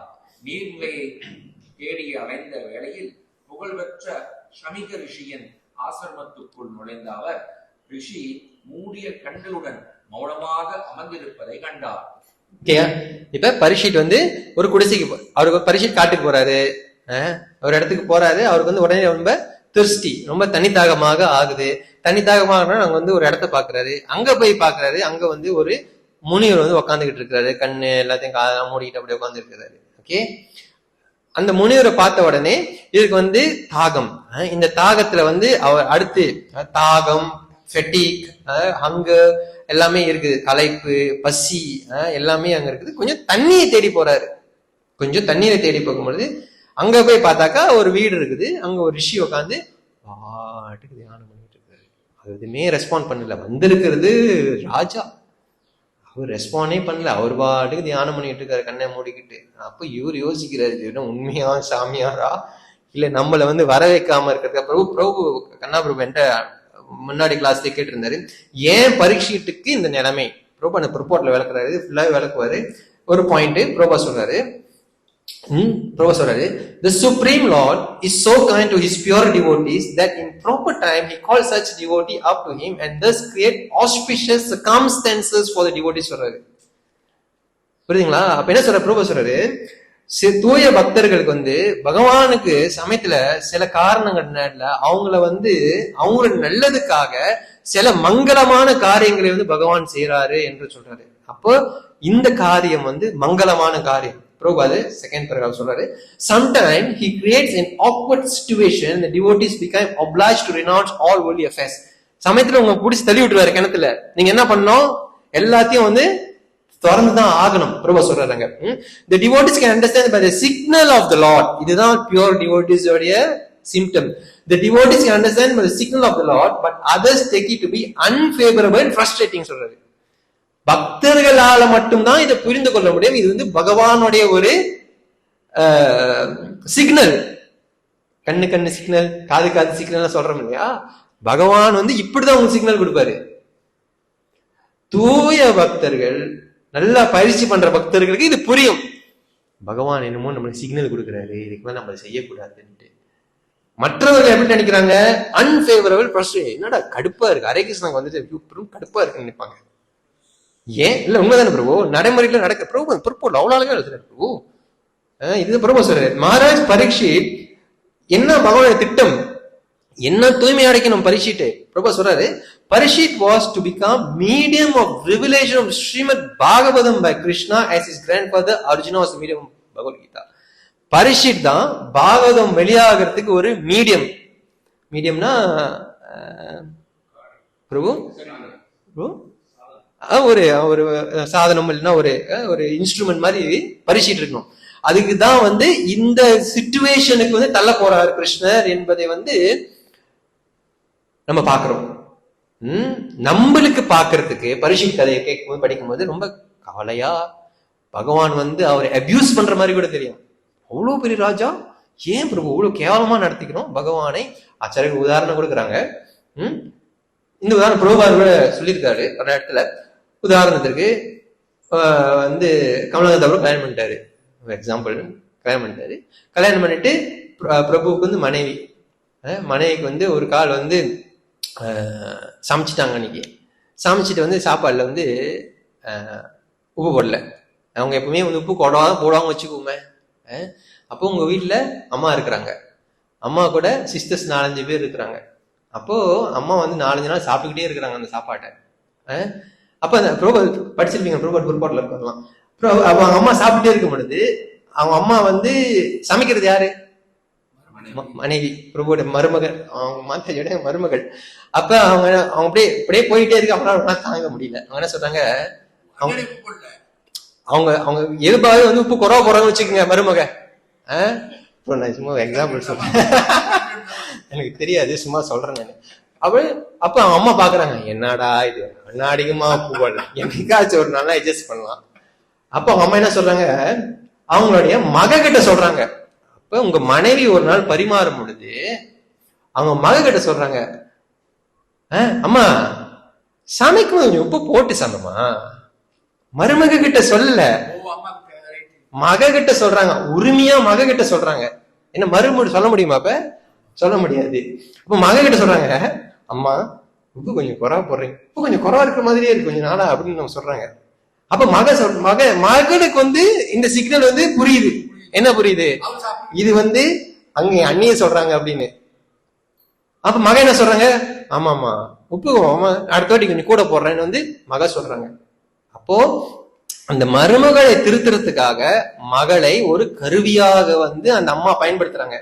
அதே போல சாமானியவர்களை திருத்துறதுக்காக பகவான் தூய பக்தர்களை ஒரு கருவியாக பயன்படுத்துற பிரபா சொல்றாரு. அதுதான் புரியுதுங்களா?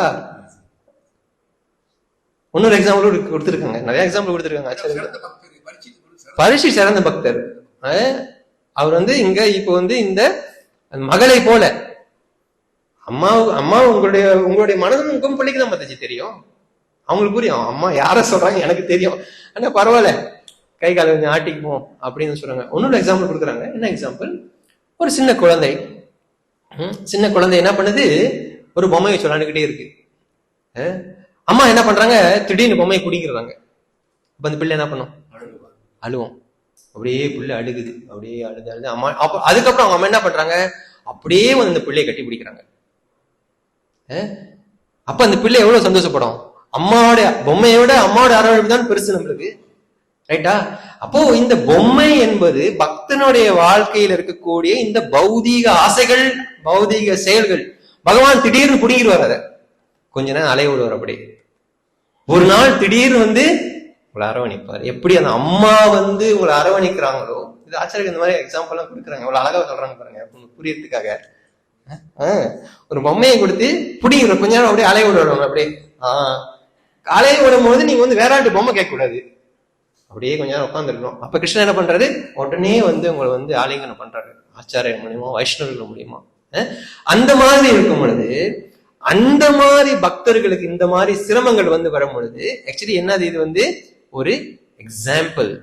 இதுதான் வந்து பிரபுபாதர் வந்து பர்போர்ட் ஃபுல்லாவே இதான் சொல்லுவாரு. நீங்க படிச்சு பாருங்க, டைம் தான் நம்ம ஒன்னொன்னா போனோமா டைம் இருக்க முடியாது. அப்போ அந்த பொம்மை என்பது என்னது, நான் சொன்ன அந்த எக்ஸாம்பிள்ல அந்த பொம்மை என்பது என்னது, பௌதிக ஆசை மாய எல்லாமே.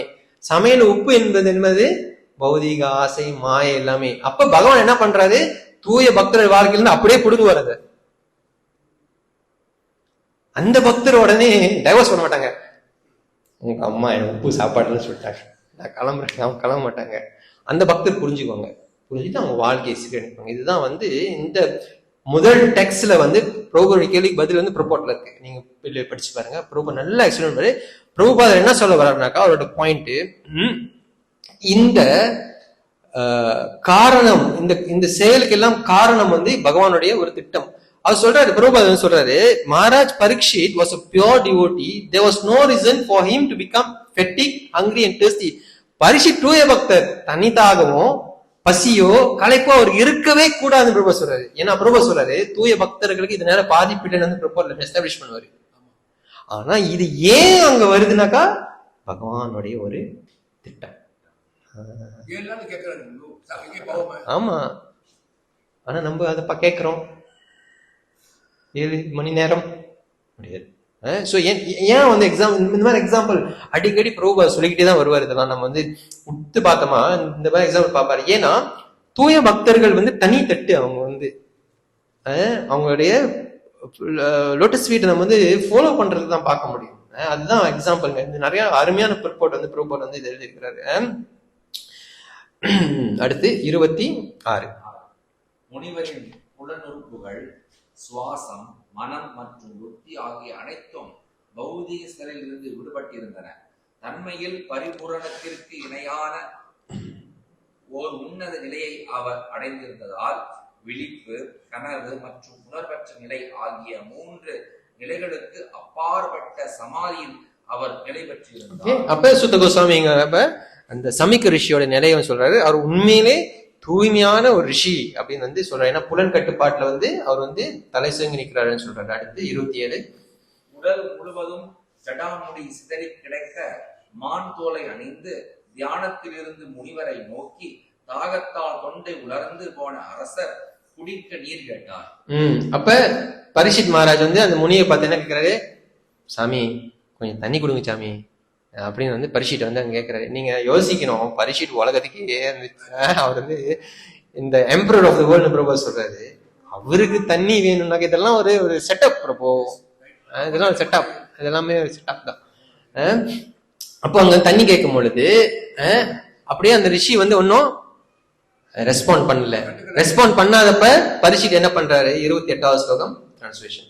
வழக்கமாக அளிக்கப்படும் ஓர் ஆசனமோ இடமோ நீரோ அல்லது இனிய வார்த்தைகளோ அளிக்கப்படாததால் தான் அலட்சிய செய்யப்பட்டதாக எண்ணிய அரசர் கோபம் அடைந்தார். அப்ப பரீட்சித் என்ன பாக்குறாருங்க, என்னடா இது, நான் தண்ணி கேட்கிறேன், தண்ணி கூட கொடுக்க மாட்டாரு. உடனே வந்து அவருக்கு வந்து கொஞ்சம் ஆத்திரம் வருது அப்படின்னு வந்து இங்க சொல்றாங்க. அப்ப நம்ம திருப்பியும் பார்க்கலாம், ஏன் பிரபு திருப்பியும் பரீட்சித் வந்து இந்த மாதிரி நிலைமைக்கு வந்து தள்ளுறாரு அப்படின்னு நம்ம பார்க்கும்பொழுது, பகவான் வந்து அவருடைய தூய பக்தர்கள் கூட வந்து எப்பொழுதுமே வந்து அந்த அன்பை வந்து பரிமாறுறதுக்கு வந்து தயாராக இருக்கிறாரு. ரைட்டா? பகவான் யாருக்கு தேரோட்டியா இருந்தாரு? அர்ஜுனருக்கு தேரோட்டியா இருந்தாரு. பகவானே தேர்ல நம்ம நாடு இது வரைக்கும் ஜெகநாதர் இருக்கிறோம், ரெண்டையுமே அவர் செய்வாரு. எந்தெந்த பக்தர்களுக்கு எப்படி எப்படி வந்து அவர் ரெசிப்ரோகேட் பண்ணுமோ அந்த மாதிரி பண்ணுவாரு. தேரோட்டியாவும் போவார், தேரிலையும் உட்காருவார். பாருங்களா, அது வந்து அவர் அந்தந்த பக்தர்களோட அவர் எப்படி வந்து ரெசிப்ரோகேட் பண்றாரு, அவருடைய விருப்பம். சோ ஆச்சரிய இன்னொரு எக்ஸாம்பிள் சொல்றாங்க, ஏன் இந்த மாதிரி சிச்சுவேஷன் வருது. ஏன்னா திடீர்னு நீங்க காடியில போயிட்டே இருக்கீங்க, காடியில போயிட்டே இருக்கும் பொழுது வேகமா போறீங்க கார்ல, ஹைவேல, திடீர்னு லேசா தூக்கம் வந்துருச்சு, உங்க கண்ணு அப்படியே குடும்பமே தூங்குது, டிரைவர் லேசா தூங்குறாரு, பின்னாடி வந்து ஹார்ன் அடிக்கிறான் அலுவலிக்காரன். நீங்க என்ன பண்ணுங்க, திடீர்னு முடிச்சிருங்க, அதோட தூங்குவீங்களா? தூங்க மாட்டீங்க. அப்ப கிருஷ்ணர் சமயத்துல நம்மளுக்கு இந்த மாதிரி இன்ஆஸ்பிஷியஸ் மூமெண்ட், ஆனா உண்மையிலேயே அது என்னத்துக்கு, நம்ம விழிச்சிருக்கிறதுக்காக பகவான் நடத்தக்கூடிய ஒரு நாடகம். இது வந்து ஆச்சாரியர் வந்து இதையும் விளக்குறாங்க.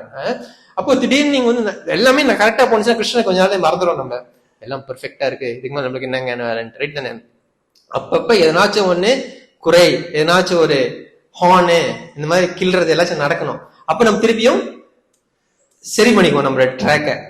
அதுதான் வந்து இந்த பரீட்சித்தோட கதையில சொல்றாங்க. இன்னொரு அழகான ஒரு உதாரணம் சொல்றாங்க.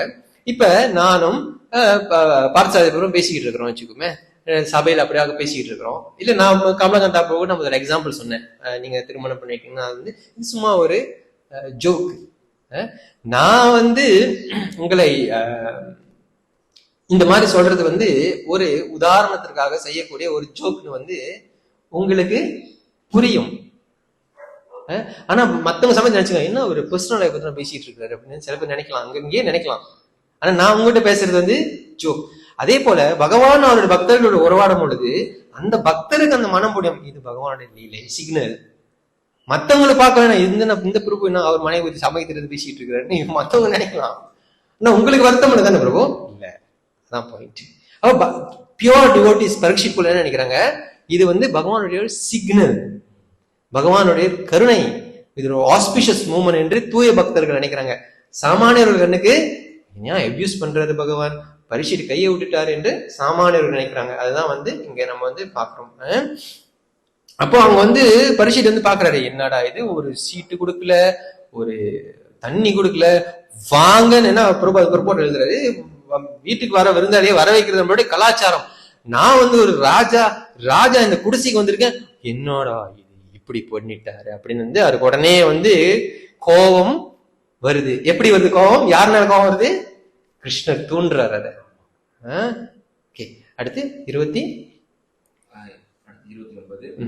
ஓ பிராமணர்களே, அரசர் பசியாலும் தாகத்தாலும் பிடிக்கப்பட்டிருந்ததால் பிராமணர் முனிவரிடம் அவர் கொண்ட கோபமும் வெறுப்பும் என்றுமில்லாததாக புதுமையாக இருந்தன. அப்போ இங்க பிரபுபாத் வந்து சொல்றாரு, நீங்க பார்க்கலாம், இந்த பரீட்சித் வந்து பெரும்பாலும் நம்ம முன்னாடி படிச்சது பிராமணர்கள் ரொம்ப இயல்பா நடந்துக்கிறாரு, ரொம்ப நண்பர் போல நடந்துக்கிறாரு என்று நம்ம பார்க்கலாம். இந்த மாதிரி நடத்தையை வந்து அவர் வந்து நம்ம பார்த்ததே இல்லை இது வரைக்கும். அந்த மாதிரி நடத்த அவர்கிட்ட இருந்ததே இல்ல. அப்போ பிரபு அந்த பிற்பாடுல சொல்றாரு, for a king like Parikshit to become angry and especially a sage and Brahmana was undoubtedly unprecedented. But in this case, Parikshit became angry and envious the sage just because by the will of the Lord. அவர் கோபப்படுறது, பசிப்படுறது எல்லாத்துமே வந்து பகவானுடைய ஒரு சித்தம் என்று பிரபுபாதர் சொல்றாரு. அப்ப பிரபுபாதர் என்ன எஸ்டாபிஷ்மெண்ட் வராரு, பரீட்சித்துக்கு எந்த குறையுமே இல்லை, அதான் அவர் எஸ்டாபிஷ் பண்ணிக்கிட்டே வர்றாரு. பகவான் ஆட சொன்னா அவர் ஆடுறாரு. அதான் அங்க வந்து பாயிண்ட் வந்து அங்க எக்ஸ்பிளைன் பண்றாங்க. ஓகே, அடுத்து 30வது ஸ்லோகம். அப்படி அவமதிக்கப்பட்ட அரசர் வெளியேறும் பொழுது வில்லி நுனியால் ஒரு செத்த பாம்பை எடுத்து கோபத்துடன் அதை பிரம்ம ரிஷியின் கழுத்தில் போட்டார். பிறகு தமது அரண்மனைக்கு திரும்பினார். ஓகே, அப்ப பரீட்சித் என்ன பண்றாரு, தண்ணியும் கொடுக்கல, மரியாதையும் இல்ல, இதுக்கு மேல இங்க இருந்தா நம்மளுக்கு வேற வேலை இல்ல, அவர் வில்ல எடுத்து ஒரு சத்த பாம்பு ஜீவகோசம் சொல்றாரு, ஓ என்ன நீ மதிக்கலையா, இந்த அவனுக்கு ஒரு மாலையை போறேன், அழகான மாலையை போட்டுக்கோ அப்படின்னு வந்து செத்த பாம்பு எடுத்து வில்ல எடுத்து போட்டுட்டு போற ஜீவகோசம் வந்து உரை எழுதுறாரு. அடுத்து 31. கதை புரியுது எல்லாருக்கும்? 31. திரும்பி வந்ததும் முனிவர் புலனடக்கி தியான நிலையில் கண்மூடியவரா அல்லது ஒரு தாழ்ந்த சத்திரனால் ஆக வேண்டியது என்ன என்று போய் சமாதியாக இருப்பவராக என்று ஆழ்ந்து சிந்திக்க துவங்கினார். அப்ப பரீட்சித் வந்து வீட்டு கிளம்பிட்டாரு. போற வழியில யோசிக்கிறாரு, இந்த முனி ஒரு தூய்மையான முனிவரா இல்ல நான் தப்பு பண்ணிட்டேனா என்று. அப்பதான் அவர் யோசிக்கிறாரு. காரியம் முடிஞ்சிருச்சு. அதான் எப்பொழுதுமே வார்த்தையோ செயலையோ விட்டுட்டோமா திருப்பி அள்ள முடியாது. ஒரு கிளாஸ் இருக்குது, கிளாஸ் கீழே போட்டு உடைச்சிட்டீங்கன்னா எப்படிதான் நீங்க ஒட்டினாலும் அந்த வடிவு வந்து அப்படிதான் இருக்கும். பக்தர்களுடைய மனதை நீங்க வந்து புண்படுத்துறது வந்து அப்படிதான். பக்தர்கள் வந்து மன்னிச்சு உங்களை விட்டுறலாம், ஆனா உங்களுக்கு அந்த குற்ற உணர்ச்சி எப்பவுமே இருக்கும். அவங்களை பார்க்கும் பொழுது உண்மை தானே, என்னடா இப்படி பண்ணிட்டுமா அவருன்ட்டு அவர் சகஜமா இருப்பாரு. இதெல்லாம் நம்ம வந்து தவிர்க்க வேண்டும். அப்ப இங்க வந்து என்ன சொல்றாரு, பரீட்சித் யோசிக்கிறாரு, சரி நம்ம இப்படி செஞ்சது வந்து சரியா, உண்மையிலேயே வந்து அவர் கண்ணு மொழி தியானம் தான் பண்ணிட்டு இருந்தாரா, இல்ல நான் ராஜா வரன் என்று சத்திரியன் கூட ராஜா முனிவருக்கு என்ன வேலை, அதனால அவர் கண்ணு மூடிட்டு இருந்தாரா, நான் தப்பு பண்ணிட்டேனா என்று அவர் வந்து அங்கே அப்படியே யோசிச்சுக்கிட்டே வந்து இருக்கிறாரு. 31வது ஸ்லோகம். அடுத்து 32. அந்த முனிவருக்கு ஒரு புத்திரன் இருந்தான். அவன் பிராமண புத்திரன் என்பதால் மிகவும் சக்தி வாய்ந்தவனாக இருந்தான். அனுபவம் இல்லாத சிறுவருடன் விளையாடி கொண்டிருந்த அவன் அரசரால் தன் தந்தைக்கு இழைக்கப்பட்ட பிழையை கேட்டு அப்பொழுதே இங்கனம் கூறினான். அப்ப அந்த சமிக்க ரிஷிக்கு ஒரு மகன், அந்த பையன் என்ன பண்ணிட்டு இருக்கான், அவன் கூட்டாளியோட வந்து விளையாண்டுகிட்டு இருக்கான். while he was playing, கூட்டாளி விளையாண்டுட்டு இருக்கும் பொழுது இந்த செய்தியை வந்து அந்த பையன் கேட்கிறான். யாருக்கிட்ட இருந்து கேட்கிறான், கூட்டாளி கிட்ட இருந்து கேட்கிறான். அப்ப அவன் இந்த சீன்லே இல்ல, என்ன நடந்துச்சுன்னு அவனுக்கு தெரியாது. உடனே அவன் கேட்கிறான், ஐயோ உங்க அப்பா இவ்வளவு பெரிய ஆளு, ஏதோ ஊதி ஒருத்தினே 10 கூட்டம் இருக்குமா நம்ம கூட, அந்த மாதிரி சொல்லுது. உங்க அப்பா எவ்வளவு பெரிய ஆளு, உங்க அப்பா கழுத்துல செத்த பாம்பை போட்டுட்டான் பரீட்சித் அப்படின்னு வந்து ஸ்ருங்கி கிட்ட வந்து உங்க நண்பர்கள்லாம் சொல்றாங்க. உடனே இவனுக்கு வந்து ஒட்டி கோவம் வந்துருச்சு. பிற்போட்டு எழுதுறாரு, நீங்க யோசிக்கலாம், எப்படிடா சின்ன பையனுக்கு இவ்வளவு பெரிய சாபம் கொடுக்கறதுக்கு வந்து எப்படி சக்தி பிரபா சொல்றாரு அந்த பிற்போட்ல. ஏன்னா due to Maharaj Parikshit's good government even a boy at tender age was playing with other inexperienced become powerful as a qualified brahmana. Maharaj பரீட்சித்தோடைய ராஜ்யத்தினால சின்ன குழந்தைக்கு கூட சிறந்த பிராமண தகுதி வருது பிற்போட்டு சொல்றாரு. அதனாலதான் பரீட்சித்துக்கே வந்து சாபம் முடியுது. ஏன்னா ராஜ்யமே சிறந்த ராஜ்யம் பரீட்சித்னால, அவருக்கே வந்து அவன் சாபம் வர்றான். ஓகே, அடுத்து 33. பிராமண புத்திரரான ஸ்ருங்கி கூறினான், காக்கிகளையும் வாசக்காக்கும் நாய்களையும் போன்ற அரசர்களின் பாவ செயல்களை பாருங்கள். சேவர்களான இவர்கள் தாங்கள் பின்பற்ற வேண்டிய கொள்கைகளை கைவிட்டு தங்களுடைய எஜமானர்களுக்கு எதிராகவே பாவம் செய்ய முற்பட்டு விட்டனர். ஆத்திரக்காரனுக்கு புத்தி மட்டு, அவன் விட்டு வாட்டிக்கிறான். பரீட்சித் வந்து என்ன சொல்றான், காக்கா நாய் அப்படின்னு சொல்றான், வாட்ச் டாக் இஸ் டாட் சொல்றான். ஏன்னா பிராமணர்கள் சத்திரியர்கள் வந்து பிராமணர்களை வந்து காக்க வேண்டும், அந்த யோசனையில வந்து உடனே பேசுறாரு இந்த மாதிரிலாம். அடுத்து 34. அரச பரம்பரையினர் வாசக்காக்கும் நாய்களாக நியமிக்கப்பட்டவர்கள் என்பது சந்தேகமே இல்லை. அவர்கள் வாயிலுடன் தங்களை நிறுத்திக் கொள்ள வேண்டும். நாய் வீட்டில் நுழைந்து எஜமானருடன் ஒரே பாத்திரத்தில் உண்பதற்கு ஏது உரிமை? அவன் சொல்றான், இந்த பரிஷித் ஆக்சுவலி வந்து ஒரு டாகா வந்து அவன் வந்து அஃபென்ஸ் பண்றாங்க. வந்து என்ன சொல்றான், எப்படி இவன் வந்து எங்க அப்பாவோட குடிசைக்குள்ள போய் இப்படி செய்ய முடியும், நாய் வீட்டுக்கு வெளியில தான் இருக்கணும். இப்ப இல்ல, இப்ப ஓகே, இப்ப நான் மாறிடுச்சு சீசன்லாம். நாய் வந்து வீட்டுக்கு வெளியில தான் இருக்கணும்னு வந்து இங்க சொல்றாரு ஸ்ருங்கிஸ். அந்த பையன் சொல்றான், எப்படி இந்த பரிஷித்து உள்ளுக்கு போனா அப்படின்னு வந்து அங்க வந்து அவருடைய ஆலோசனை பண்ணும் பொழுது அவரு வந்து இப்ப கோபம் வந்துருச்சு அவருக்கு. வந்து அடுத்து சாபம் ஓட போறாரு. அந்த சாபத்தை ஜஸ்டிஃபை பண்றதுக்காக அப்படியே ஒரு கட்டமைப்பு பண்ணுவார். இப்ப நான் செய்யறதுதான் உண்மை, இது வந்து பிரமாணம் இருக்கு அப்படின்னு வந்து 35 பார்க்கலாம். பிள்ளைங்க படிங்க. பரம புருஷரும் பரம ஆளுநருமான பகவான் ஸ்ரீ கிருஷ்ணர் புறப்பட்டு சென்ற பின் நம்மை காப்பவர் இல்லாத இவ்வேளையில் திடீரென பதவிக்கு வந்துள்ள இவர்களின் கை ஓங்கியுள்ளது. எனவே அவர்களை இப்பொழுதே நான் கண்டிக்க போகின்றேன். என் தவ வலிமையை பாருங்கள். என்ன சொல்றான், கிருஷ்ணர்களே எனக்கு கவலை இல்ல, கிருஷ்ணர் தான் இதான் பண்ணிருப்பாரு, அதனால நான் வந்து இந்த உடனே அந்த பொறுப்பை நான் எடுத்துக்கிறோம். அப்போ ஒரு தப்பு பண்றான், அந்த தப்பை கிருஷ்ணருடைய பேரை வந்து அவன் பயன்படுத்துறான். ஏன் பேர் பயன்படுத்துறான், அப்போதான் அந்த தப்பை ஜஸ்டிஃபை பண்றதுக்கு ஒரு கிராவிட்டி கிடைக்குது அவனுக்கு. ரைட்டா, புரியுதா உங்களுக்கு? இப்ப நம்ம கூட வந்து சமயத்துல வந்து தப்பு பண்ணிடுவோம், டிவோட்டிஸ் என்னாச்சு பண்ணிட்டு என்ன பண்ணுவோம், பிரபுபாதர் அப்படி சொல்லியிருக்காருன்னு வந்து சொல்லிடுவோம். ஏன்னா நம்ம பண்ண தப்பை மறைக்கிறதுக்கு ஒரு கிராவிட்டி வேணும் நம்மளுக்கு.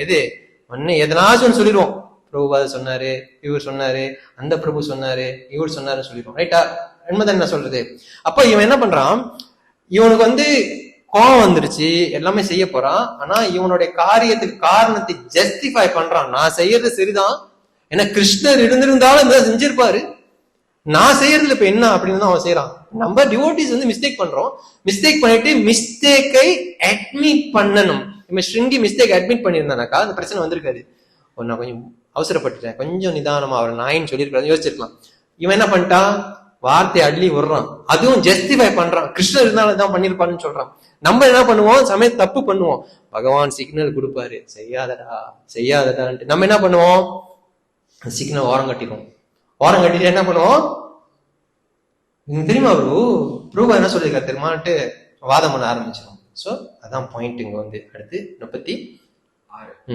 ரிஷிபுத்திரன் தோழர்களிடம் இப்படி கூறிவிட்டு கோபத்தால் சிவந்த கண்களுடன் கௌஷிகை நதி நீரை தொட்டு சொல்லாக்கிய வஜ்ராயுதத்தை சாபத்தை விடுத்தான். அடுத்து கோபம் வந்துருச்சு, சாபம் வர்றதுக்கு முன்னாடி அவன் வந்து என்ன பண்ணிட்டான், அவன் செய்யற தப்பை ஜஸ்டிஃபை பண்ணிட்டான். யார பேர் சொல்லி, கிருஷ்ணர் பேர் சொல்லி தப்பு பண்ணிட்டான். ஏன் நம்ம என்ன சொல்றோம், தர்மம் து சாட்சாத் பகவத் பிரணீதம் சொல்றோம். பகவான் எதனா சொல்றான், அந்த தர்மம்னு சொல்றோம் நம்ம. இப்ப அவன் என்ன சொல்றான், கிருஷ்ணர் தான் பண்ணிருப்பாரு, சோ அதனால அவரு இப்ப இல்ல, இருந்த வரைக்கும் எங்களை காப்பாத்தினாரு, இப்ப நானே எல்லாத்தையும் எடுக்கிறேன்ட்டு நான் இப்ப சாபோட போறேன் அப்படின்னு வந்து 37 வந்து சாபோட போறான். சாபம், பிராமணபுத்திரன் இவ்வாறு அரசரை சபித்தான். ஒழுக்க விதிகளை மீறி என் தந்தையை அவமதித்த குல துரோகியை பரிஷித்து மகாராஜன் இன்றிலிருந்து 7வது நாள் சர்ப்பராஜன் தக்ஷகன் கடிக்கப் போகிறான். அதுக்கு சாபம் என்னது, இன்றிலிருந்து 7வது நாள்ல பாம்பு வந்து உன்னை தக்ஷகன் உன்னை வந்து எரிச்சு சாம்பலா அப்படி போட்டிருக்காங்க, கடிக்க போகிறான். 7th day snake bite most wretch of the dynasty. ஏன்னா எங்க அப்பாவை நீ வந்து அவமானப்படுத்திட்ட, அதனால நீ வந்து பாம்பு கடிச்சு சாக வேண்டும் என்று வந்து அவன் வந்து சாபம். அடுத்து 38 என்ன ஆகுதுனாக்கா, இன்னும் அவங்க அப்பா அவன் பார்க்கல, யாரோ சொன்னதை வச்சு இவ்வளவு செஞ்சுட்டே இருப்பாரு. இன்னும் உங்க அப்பாவை பார்க்கல, அவங்க அப்பாவுக்கு எதுவுமே தெரியாது. இப்ப 38-40 உங்க அப்பாவை பார்க்க போறாரு. என்ன சொல்றாரு, உங்க அப்பாவை பார்க்கலாம், நல்ல அப்பாவா இல்ல வேஷம் போற அப்பாவான்னு இப்ப நம்ம பார்க்கலாம். ஓகே, 38. பின் ஆசிரமத்திற்கு திரும்பிய அச்சிறுவன் தன் தந்தையின் கழுத்தில் பாம்பு கிடப்பதை கண்டு துக்கம் பொங்கி வர வாய்விட்டு அலறினான். அப்போ இங்க வந்து அவங்க அப்பாவை பாக்குறான். அவங்க அப்பாவை பார்த்துட்டு அவங்க அப்பா பார்த்துட்டு அந்த பையன் வந்து அழுகுறான். அழுகுறதை வந்து அடுத்து நீங்க அடுத்த ஸ்லோகத்தை படிச்சு நான் சேர்த்து எக்ஸ்பிளைன் பண்ணிடுறேன். பிராமணர்களே, ஆங்கிரச முனியின் குலத்தவரான ரிஷி தன் புத்திரன் கூக்குரலை கேட்டு மெதுவாக கண்களை திறந்து தம் கழுத்தில் செத்த பாம்பு கிடப்பதை கண்டார். ஓகே, இப்ப நீங்க 2 ஸ்லோகமும் நம்ம கன்சல்ட் பண்ணோம். இப்ப முன்னாடி ஸ்லோகத்துல என்ன பண்றான் அந்த பையன்? அழுகுறான். அழுவுறதை கேட்ட அவங்க அப்பா கண்ணு திறந்து பாக்குறாரு. ஆனா பரீட்சிட்டு கூப்பிடும் போது ஒரு கண்ணு திறக்கல. ரைட்டா? இங்க வந்து நம்மளுக்கு என்னமோ ஒண்ணு மிஸ் ஆகுற மாதிரி இருக்கும். அப்ப ஏன்னா பரீட்சிட்டும் அப்படிதான் கூப்பிட்டு இருப்பாரு. இவன் வந்து ஊன்னு அழுது இருப்பான். ஆனா இவன் அழுவுறதுக்கு வந்து அவர் கண்ணை திறக்கிறாரு. பரீட்சிட்டு கூப்பிட்டதுக்கு வந்து அவர் கண்ணை திறக்கல. உடனே நம்ம என்ன சொல்லிடுவோம்? ஓ, பையன் மேல வந்து பாசம் கண்ணை மறைச்சிருச்சு அப்படின்னு வந்து நம்ம சொல்லுவோம். அப்ப நீங்க 38வது ஸ்லோகத்தை நீங்க போனீங்கன்னாக்கா, அவன் வந்து உடனே வந்து அவங்க அப்பா வந்து அழுகுறான். பார்த்துட்டு வந்து அழுகுறான்.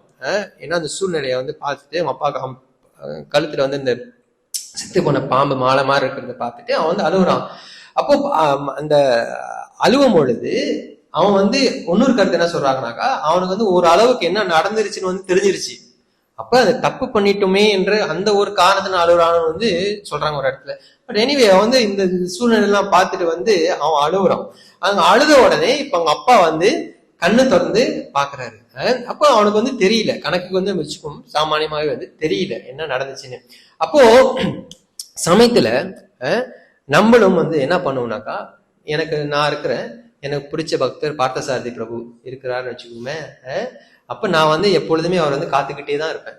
அவர் என்ன தப்பு பண்ணாலும் நான் வந்து சப்போர்ட் பண்ணுவேன். 2 பக்கமும் கேட்க மாட்டேன். நான் வந்து டிவோடிஸ் அப்படி செய்யக்கூடாது. காக்கைக்கு தன் குஞ்சும் பொன் குஞ்சு, வலதை வித்யாபூஷன் இந்த எக்ஸாம்பிளையும் எடுக்கிறாரு. காக்காய்க்கு வந்து அதோட பிள்ளை அதே எக்ஸாம்பிள் எடுக்கிறாரு. ஆனா அவர் வந்து சம்ஸ்கிருதம் எடுக்கிறாரு. என்ன சொல்றாரு? காக்காய்க்கு அதோட குஞ்சு வகை வந்து அழகா தான் இருக்கும்.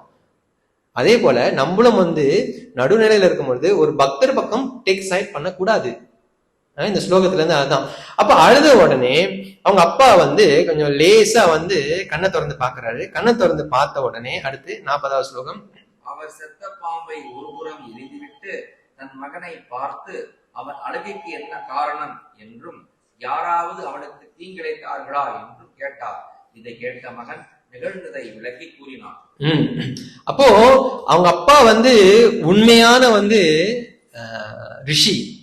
எப்படி தெரியும் நம்மளுக்கு? இந்த ஸ்லோகத்துல அப்படியே எடுத்து அப்படியே தூக்கி போடுறாரு. நீங்க தூங்கிடுவோம் மாலையை போட்டாலும் ஏசுவோம், என்னடா செத்து போயிட்டாரு மாலையை போட்டான்ட்டு நம்ம ஏசுவோம். ஆனா ஒரு பாம்பை பார்த்துட்டு உடனடியா கழட்டி தூக்கி போறாரு. சோ அவர் எந்திரிச்சதுக்கு காரணம் அவன் மக மேல இருக்கிற பாசம் இல்லை. ஏன்னா அவருடைய செல்ஃப் கண்ட்ரோல், அவர் வந்து புலன் கட்டுப்பாடுல வந்து ரொம்ப வசதியா தான் இருக்கிறார். அவர் வந்து கோவப்படல. அவர் வந்து முதல்ல 2வது ஏற்கனவே பரிசு சந்தேகப்பட்டார் இல்லையா, இது உண்மையான சாமியாரா போலி சாமியாரான்ட்டு இங்க அவர் நிரூபிக்கிறாரு அவர் உண்மையான சாமியாரு. ஏன்னா அந்த செத்து போன பாம்பை அப்படியே ஒரு பொருட்டு இல்லாம அப்படியே கழட்டி போடுறாரு. அப்ப 2 பாயிண்ட் வந்து இங்க எஸ்டாப்ளிஷ் பண்றாரு. பிற்பாடு சொல்றாரு, the father did not take the dead snake on his neck very seriously, he simply threw it away சொல்றாரு.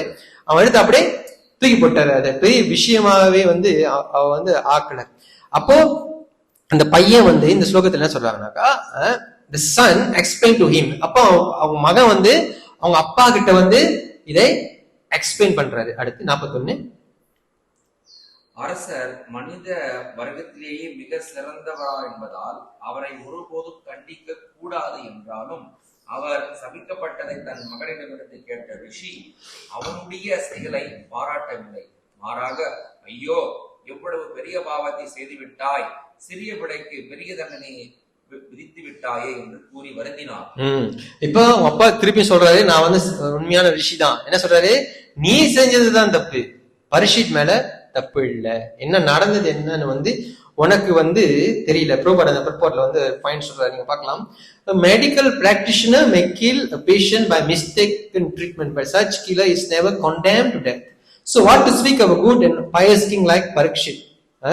So சமயத்துல மருத்துவர்கள் வந்து தப்பான சிகிச்சை நேர வந்து எதிர்பார்க்காத விஷயங்கள் வந்து நடக்கலாம். அத போல வந்து பரீட்சித் வந்து சிறந்த ராஜா. அவர் வந்து தப்பான இந்த மாதிரி செயலை வந்து எப்படி செஞ்சிருக்கிறோம். In the Vedic way of life, the king is trained to become Rajarishi. Although it is the king only by whose good government the citizens can live peacefully. ஏன் அப்பா ஏசுறாருனாக்கா, ஏசுறாரு ஏன்னா it is ப்ரோபோர்ட் சொல்றாரு, it is the king only by whose good government citizens can live peacefully. நம்ம நிம்மதியா இருக்கணும், அது காரணம் யாரு? பரீட்சிட்டு அந்த பரீட்சை நீ போய் சாப்பிட்டுட்டேன்னு வந்து அவர் வந்து அவங்க அப்பா வந்து ரொம்ப கோவப்படுறாரு அங்க. யாருக்கிட்ட? அவன் மகன் கிட்ட. ஸோ நம்மள சமயத்துல வந்து என்ன பண்ணுவோம், சமயத்துல வந்து யாராச்சும் லீடர்ஷிப் இருக்கிற பொசிஷன் இருக்கிறவங்க வந்து நம்ம வந்து அவங்க ஏதாச்சும் தப்பு பண்ணிடுவாங்க. அந்த தப்பை நம்ம என்ன பண்ணுவோம், அப்படியே ப்ளோ பண்ணி அதை வந்து பெருசாக்கிவோம் நம்ம வந்து. அது நம்ம அப்படி செய்யக்கூடாது. இப்போ இந்த எக்ஸாம்பிள் நீங்க பாத்தீங்கன்னாக்கா, அந்த பையன் சாபம் விடாம போய் அப்பா கிட்ட பேசி போய் பரீட்சைட்டு அப்ரோச் பண்ணியிருந்தா இதெல்லாம் நடந்திருக்கிறதுக்கு வாய்ப்பு இல்லை. உதாரணத்திற்கு வந்து தலைமை இதுல இருக்கிறவங்க வந்து அவங்கள வந்து மனிதர்கள் தான், தவறுகள் பண்ணக்கூடியது வந்து மனிதனுடைய இயல்பு. ஸோ அவங்க கிட்ட நீங்க வந்து ஒரு பெர்ஃபெக்ட் கண்டிஷன் எதிர்பார்க்கறது வந்து நல்லதுதான். ஆனா சமயத்துல நம்மளும் டிஃபெக்ட்ஸ்னால நம்ம தப்புகள் பண்றதுக்கு வாய்ப்புகள் இருக்கு. அப்போ ஒரு கால் லீடர்ஷிப் பொசிஷன் இருக்கிறவங்க வந்து தப்பு பண்ணிட்டாங்கனாக்கா, நான் சொல்றது டிவோட்டி கம்யூனிட்டியில சொல்றேன், அப்ப நம்ம என்ன பண்ணணும்? உடனே தூக்கி ஸ்லீப்பர் அடிக்கிறது, அவரை பத்தி போய் மத்தவங்கள்ட்ட பேசுறது, இதெல்லாம் நம்ம செய்யக்கூடாது. நம்ம என்ன பண்ணணும், அந்த பக்தருக்கு நம்ம வந்து முடிஞ்ச சப்போர்ட் பண்ண பார்க்கணும் முதல்ல. உதாரணத்துக்கு நான் இருக்கிறேன், இப்ப ஒரு காலம் என்னால வந்து சரியா சேவை பண்ண முடியல, இல்ல என்ன சொல்றது, என்ன சரியா சேவை பண்ண முடியலையோ, இல்ல ஏதோ ஒண்ணு செய்ய முடியலையோ, இல்ல சின்ன மங்களாரத்துக்கு வர்றது இல்லையோ, ஏதோ ஒரு காரணம் இருந்துச்சுனாக்கா உடனே போட்டு அடிக்கூடாது. கிளாஸ்ல உட்காந்துக்கிட்டு கோயில் தலைவருக்கே மங்களாரத்துக்கு வர்றது இல்ல, நம்மளாம் வரலாம் என்ன நம்ம அப்படி கேட்கக்கூடாது. அவங்க வந்து என்ன சிச்சுவேஷன், இது வந்து என்னுடைய இயர்ஸ் ஆஃப் எக்ஸ்பீரியன்ஸ்ல நான் லேர்ன் பண்ண ஒரு முக்கியமான விஷயம். இது வந்து நம்ம எப்பொழுதுமே வந்து ஆரம்பத்துல வந்து நான் வந்து சில பேர் வந்து சில விஷயங்களை செய்யறதா நமக்கு ரொம்ப கோபம் வரும். நம்ம சமயத்துல எதிர்பார்ப்போம் மற்றவங்க வந்து செய்யணும், அது அவங்க செய்யாதப்போ வந்து நம்மளுக்கு வந்து ரொம்ப என்ன சொல்றது, கடுப்பு வரும் நம்மளுக்கு வந்து. அந்த கடுப்புல நம்ம என்ன, இது உண்மை, நான் வந்து என்னோட எக்ஸ்பீரியன்ஸ் தான் சொல்றேன் அவங்ககிட்ட. அந்த கடுப்புல நம்ம என்ன பண்ணுவோம், அந்த கடுப்பை நம்ம யாராச்சும் எக்ஸ்பிரஸ் பண்ண வந்து பார்ப்போம். முக்கியமா அந்த நபரே வந்துட்டாங்கன்னா முடிஞ்சு. சோ நம்மளுக்கு வந்து அங்க என்ன சிச்சுவேஷன் நம்மளுக்கு தெரியாது. அவங்க லேட்டா வர்றதுக்கு வந்து 1008 காரணம் இருக்கலாம், உடல் சுகமாக இருக்கலாம், இல்ல என்னாச்சும் பிரச்சனை இருக்கலாம். சோ நம்ம வந்து நல்லா பிராக்டிஸ் பண்ணும்போது இந்த விஷயத்த வந்து நம்ம சமமா வந்து ஹேண்டில் பண்றதுக்கு வந்து வழியை பார்க்கணும். ஏன்னா நீங்க வந்து எப்படி என்னால நாளைக்கு மங்களாத்துக்கு வர முடியாது, எனக்கு வேலையோ, அதே போல அவங்களுக்கு வந்து பல காரணங்கள் இருக்கலாம். இந்த ரியலைசேஷன் நான் வந்து வர்றதுக்கு ரொம்ப வருஷம் ஆச்சு எனக்கு வந்து. ஏன்னா மத்தவங்களை வந்து குற்றம் சொல்றது வந்து ரொம்ப ஈஸி ப்ரோ, ரொம்ப ஈஸி. இப்ப நான் அவங்களை சொல்லலாம், என்ன பிரபு இப்படி பண்றீங்கன்னு அவங்க சொல்லலாம். ஆனா அவங்க சிச்சுவேஷன் தெரியாது. ஒன்னொன்னு, அவரை திருத்துறதுக்கு நான் வந்து ஆன்மீக குருவும் கிடையாது, நாங்க ஒரு நிர்வாகி மட்டும்தான். நான் அவருக்கு வந்து நிர்வாகியோட வேலை உண்மையில என்ன தெரியுமா, என்னது, எல்லாத்தையும் துப்பாக்கி சொல்றதா இல்ல, எல்லாத்தையும் ஹெல்ப் பண்ணி சர்வீஸ்ல இன்னும் அதிகமா ஈடுபடுத்துறது. இது நான் ஒரு 3 நாள் தான் புரிஞ்சுக்கிட்டேன். இது வந்து ஒரு வாட்டி ஒரு மீட்டிங் போனப்ப பெரிய பெரிய மகாராஷ்டிரா வந்திருந்தாங்க. அந்த மீட்டிங் என்ன சொல்றாங்க, ஒரு டிவோட்டியோடைய சர்வீஸை பறிக்கிறதுக்கு யாருக்குமே தகுதி இல்லைன்னு சொல்றாரு. அது நீ டெம்பிள் பிரசிடனா இருந்தா கூட சொல்றாங்க. அந்த வந்து எனக்கு அப்பதான் ஸ்ட்ரைக் பண்ணுச்சு. சோ எவ்வளவு ஒரு முக்கியமான விஷயம். ஏன்னா அவர் என்ன சொன்னார்னா, என்ன எக்ஸ்பிளைன் பண்ணாருனாக்கா, அவன் சேவை செய்யறது கிருஷ்ணருக்கும் அவனுக்கும் இருக்கக்கூடிய ஒரு தொடர்பு. நீயே போய் அதை கட் பண்ற, நீ போய் அதை கட் பண்ணனா அதனுடைய பாவம் யாருக்கு, உனக்கு தான். சோ அவர் சொல்றாரு. சோ அதே சமயத்துல தப்பு நடந்தா சொல்லாமலும் இருக்க முடியாது. சோ அது எப்படி சொல்றாங்க சாஸ்திரத்துல, சத்தியம் பிரியா சத்தியம் புரியார் பிரியம் புரியார் சொல்றாங்க. சத்தியத்தையே சொல்ல வேண்டும், அதையும் வந்து இனிமையாகவும் சொல்லணும், கிராஸாகவும் சொல்லலாம், சூழ்நிலையை பார்த்துக்கணும். ஏன்னா பாயிண்ட் என்னன்னா, எல்லா சிச்சுவேஷன் நமக்கு வந்து புரியாது, அதான் நான் சொல்றது. சோ இது வந்து 40வது ஸ்லோகம். 41 தான் படிச்சோம். Okay okay okay. Baladeva Vidyabhushan என்ன சொல்றாருனாக்கா, அவங்க அப்பா நினைக்கிறாரா, பரீட்சை செஞ்ச தப்புக்கு இந்த சாபம் வந்து சரியான சாபம் கிடையாது, ரொம்ப பெரிய சாபத்தை கொடுத்துட்ட, அதனால நீ வந்து இந்த சின்ன தப்புக்கு பெரிய சாபத்தை கொடுத்தனால இது வந்து பெரிய தப்பு என்று வந்து அவர் சொல்றாரு. அடுத்து 42 பக்குவப்படாத புத்தி உடையவனே, மனிதர்களிலே மிக சிறந்தவரான அரசர் பரமபுருஷருக்கு சமமானவர் என்பதை நீ அறியவில்லை. சாதாரண மனிதனுக்கு சமமாக அவரை எண்ணுதற்கூடாது. மிஞ்சிய முடியாத அவரது பராக்கிரமத்தினால் பாதுகாக்கப்படுவதால் தான் பிரஜைகள் செழிப்புடன் வாடுகிறார்கள். அப்ப என்ன சொல்றாரு, நம்ம சந்தோஷமா இருக்கிறதுக்கு காரணம் யாரு? பரீட்சித்து. நீ ஏன்டா அப்படி பண்ணன அப்படின்னு மகனை சமிக்க ரிஷி ஸ்ருங்கிய ஏசுறாரு. இதுதான் அவங்க ரெண்டு பேருக்கு பேசக்கூடிய அந்த உரையாடல். அடுத்து 43. மகனே, ஏகாதிபத்திய ஆட்சி முறையானது தேர் சக்கரத்தை ஏந்தியவரான பகவானை பிரதிபலிக்கின்றது. இந்த ஆட்சி முறை அளிக்கப்படும் பொழுது உலகில் திருடர்களும் நிறைந்து விடுகிறார்கள். இவர்கள் கலைந்து சென்ற ஆட்டுக்குட்டிகளை போல் பாதுகாப்பற்ற பிரஜைகளை உடனே முறியடித்து விடுகின்றனர். அப்ப என்ன சொல்றாரு, நீ பண்ண இந்த ஒரு தப்புனால இந்த மொனார்கி சிஸ்டம்னாக்கா என்ன சொல்லிருக்காரு, அரசாட்சி இதனாலே பாதிக்கப்பட போகிறது. ஏன்னா பலதேவ வித்யாபூஷன் இதுக்கு முன்னாடி ஸ்லோகத்துல உரை எழுதுறாரு. என்ன சொல்றாருனாக்கா, நீ பெரிய தப்பு பண்ணிட்ட. அவர் யார் தெரியுமா? அவர் பகவானோட சிந்தனையிலே எப்பொழுதுமே வாழக்கூடியவர்.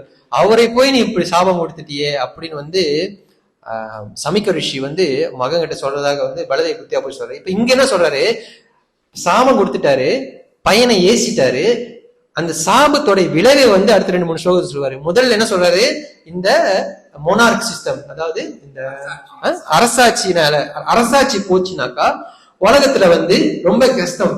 Advance vanquish the unprojected subjects as scattered lambs. இந்த மாதிரி அரசாட்சி இல்லாதப்ப இந்த மனிதர்களுடைய வாழ்க்கை ரொம்ப கஷ்டமாக ஆகிவிடும் என்று 43ல அவர் சொல்றாரு. 44. அரசாட்சியின் முடிவாலும் மக்களின் செல்வம் திருடர்களாலும் அயோக்கியர்களாலும் கொள்ளையடிக்கப்படுவதாலும் பெரும் சமூக பிளவுகள் ஏற்படும். மக்கள் ஒருவரை ஒருவர் கொள்வர், மிருகங்களையும் பெண்களையும் அபகரிப்பர். இந்த பாவங்களுக்கெல்லாம் நாம் தான் பொறுப்பேற்க வேண்டும். அப்போ ஒரு நாடு நல்லா இருக்கிறதுக்கு 2 பேர் முக்கியம். ஒன்னு பிராமணன், இன்னொன்னு சத்திரியன். ரைட்டா? இப்ப ஸ்ருங்கி சமிக்க ரிஷி என்ன சொல்றாரு, எல்லாமே நாசமா போச்சு, அதுக்கு காரணம் யாரு? நம்போன்னு சொல்றாரு. நீ சொன்ன இந்த ஒரு சாபத்தினால சத்திரிய அந்த மொனார்க் சிஸ்டமே பாதிக்கப்பட போகுது. அந்த பாவத்தை பிராமணர்களாக நாம தாங்கிக்கணும். அவர் சொல்றாரு. என்ன அந்த பாவம்? அடுத்த ஸ்லோகம். அப்போது நாகரீக முன்னேற்ற பாதையிலிருந்து பொதுமக்கள் சரிந்து விடுவார்கள். இதனால் வேத கட்டளைகளிலும் வர்ணாசிரம முறைப்படியான கடமைகளும் சீரழிந்துவிடும். இவ்வாறு புலனுகுரவை நோக்கமாக கொண்ட பொருளாதார முன்னேற்றத்தால் அவர்கள் அதிகமாக கவரப்படுவார்கள். இதன் பலனாக நாய் குரங்குகளின் தரத்தில் உள்ள தேவையற்ற ஜனத்தொகை உற்பத்தியாகும். ஒரே ஒரு பரிசுனால அந்த நாடே சுபிச்சமா இருந்துச்சு. இந்த தகுதியற்ற பிராமணனோட ஒரே ஒரு சாபத்தினால அது எல்லாமே ரிவர்ஸ் ஆக போகுது. அதான் அவங்க அப்பா சொல்றாருங்க. இப்ப என்ன ஆகும்? இப்ப இந்த சூழ்நிலை நம்ம வாழ்ந்துட்டு இருக்கோம். இப்ப நீங்க பரிசு ராஜ்யத்தை எதிர்பார்க்க முடியாது, ஏன்னா அது முடிஞ்சிருச்சு. இப்ப சூழ்நிலை எப்படி வாழ்ந்துட்டு இருக்கோம்? அப்புறம் சொல்றாரு, they will be more attracted to economic development, sense gratification. As a result, there will be an unwanted population on the level of dogs and monkeys ன்னு சொல்றாரு. ஏன்னா அவனுக்கு இந்த ஸ்பிரிச்சுவல் இதுல நாட்டமே கிடையாது. அவனுக்கு எக்கானமிக் டெவலப்மெண்ட்னாக்கா பௌதீக ஆசையில தான் அவன் வாழ்ந்துகிட்டே இருக்கிறான் அப்படின்னு சொல்றாரு. அவர் சொல்றாரு, இது அதனுடைய இஃபெக்ட்ஸ். நீ சாபம் விட்டுறக்கூடாது. ஏசுறாரு பையனை, நீ சாபம் விட்டதுனால மொனாக் சிஸ்டம் போயிடும், மனுஷனா நிம்மதியா இருக்க மாட்டான், வர்ணாசிரமம் போயிடும் சொல்றாரு. ஏன் நீ சாபம் விட்டுக்க கூடாது பரீட்சிட்ட, என்ன காரணம் என்று 44 ஸ்லோகம் சொல்றாரு. டிரான்ஸ்லேஷன். பரிஷித்து மகாராஜன் பரமபுருஷரின் முதல் தரமான பக்தரும் பெரும் புகழ் பெற்றவரும் பக்தியுள்ள ஓர் அரசரும் ஆவார். ராஜ ரிஷியான அவர் பல அஸ்வமேத யாகங்களை சேர்ந்திருக்கின்றார். பசியாலும் தாகத்தாலும் கலைப்படைந்திருந்த அவர் ஒரு காலம் தமது சாபத்திற்கு உரியவராக ஆவார். ஏன் சாபம் இருக்கக்கூடாது? 3 காரணங்கள் பிரபா சொல்றாரு. ஃபர்ஸ்ட் கிளாஸ் டிவோட்டி, ரைட்டா, தூய பக்தர். 2வது செயின்ட் அமாங்ஸ் ராயல்டி, ராஜ்யத்திலே மிக தெரிஞ்ச ஒரு உயர்ந்த நபர் பரீட்சித்து. 3வது நிறைய அஸ்வவேத யாகங்கள் செய்ய. அப்ப நம்ம கேட்கலாம், ஏன் சிறந்த பக்தர் ரொம்ப செயின்ட்லி அஸ்மவேத யாகத்தையாக எடுக்கிறாங்கனாக்கா அவருடைய கடமையை சரிவர அவர் செஞ்சிருக்கிறாரு. அதுதான் இந்த எக்ஸாம்பிள் வந்து அங்க எடுக்கிறாங்க 46. அப்போ அவர் என்ன சொல்றாரு, நீ சாபம் விட்டுருக்க கூடாது, நீ சாபம் விட்டதுக்கு அவருக்கு கூறியவர் இல்ல. ஏன்னா அவருக்கு வந்து இந்த 3 நல்ல தகுதிகள் இருக்குது. உனக்கு தெரியுமா, அவர் வந்து சிறந்த பக்தர், அவர் வந்து இந்த ராஜ்யத்தில் இருக்கக்கூடிய பெரிய செயின்ட், நிறைய அவருடைய கடமைகள் வந்து மீறந்தே இல்லை அப்படின்னு சொல்லிட்டு 46வது ஸ்லோகத்துல அவர் என்ன சொல்றாரு, 47 தானே, 47ல மகன் செஞ்ச தப்புக்காக அப்பா பிரார்த்தனை பண்ண போறாரு. Okay, translation. பிறகு எல்லா பாவங்களிலிருந்து முற்றிலும் விடுபட்டவரும் பணி உள்ளவரும் பாதுகாக்க தகுந்தவருமான ஒருவரை சபித்து பெரும் பாவத்தை செய்துவிட்ட பக்குவமில்லாத புத்தியுடைய சிறுவனை எங்கும் நிறைந்திருப்போரான பரமபுருஷர் மன்னித்தருள வேண்டும் என்று ரிஷி வேண்டினார். என்ன சொல்றாரு, என் மகனை கொஞ்சம் மன்னிச்சு விட்டுருங்க அப்படின்னு வந்து மனசார வந்து பிரார்த்தனை பண்றோம். சோ பிரபுபாதர் இந்த ப்ரிப்போர்ட்ல வந்து ஒரு முக்கியமான பாயிண்ட் எடுக்கிறாரு. என்ன சொல்றாரு, எல்லாம் பண்ணிட்டாரு கிருஷ்ணர், ஏன் இப்படிலாம் பண்ணாரு, பிராமணருக்கும் கஷ்டத்தை கொடுக்குறாரு, பரீட்சித்துக்கும் கஷ்டத்தை கொடுக்குறாரு. ஆனா பிரபா சொல்றாரு, அந்த தப்பை செஞ்சது ஒரு சிறுவன், சிறுவன் செய்த தப்பை மன்னிக்க முடியும். பிரபா சொல்றாரு, the question may be raised that since it was desirable or Parikshit put in the answer is offensive act was performed by child only so that he could be excused very easily. பகவான் வந்து அந்த குழந்தையை தான் அனுப்புறாரு, ஏன்னா அந்த செஞ்ச பாவத்தை வந்து மன்னிச்சு விடுறதுக்கு வாய்ப்பு இருக்கு, ஏன்னா அவன் வந்து சிறுவன்.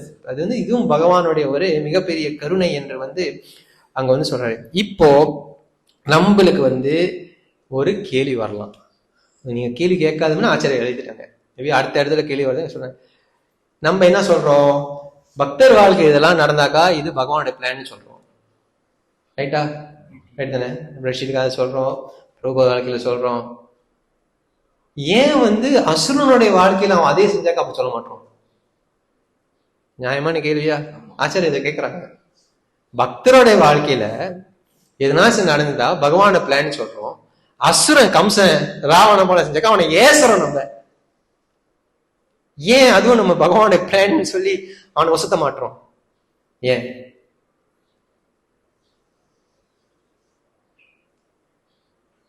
கொஞ்சம் யோசிப்போம். அது தெரிஞ்சுச்சா? எல்லாம் கேட்டுக்கிட்டு இருக்காங்க, சொல்லுங்க சொல்லுங்க.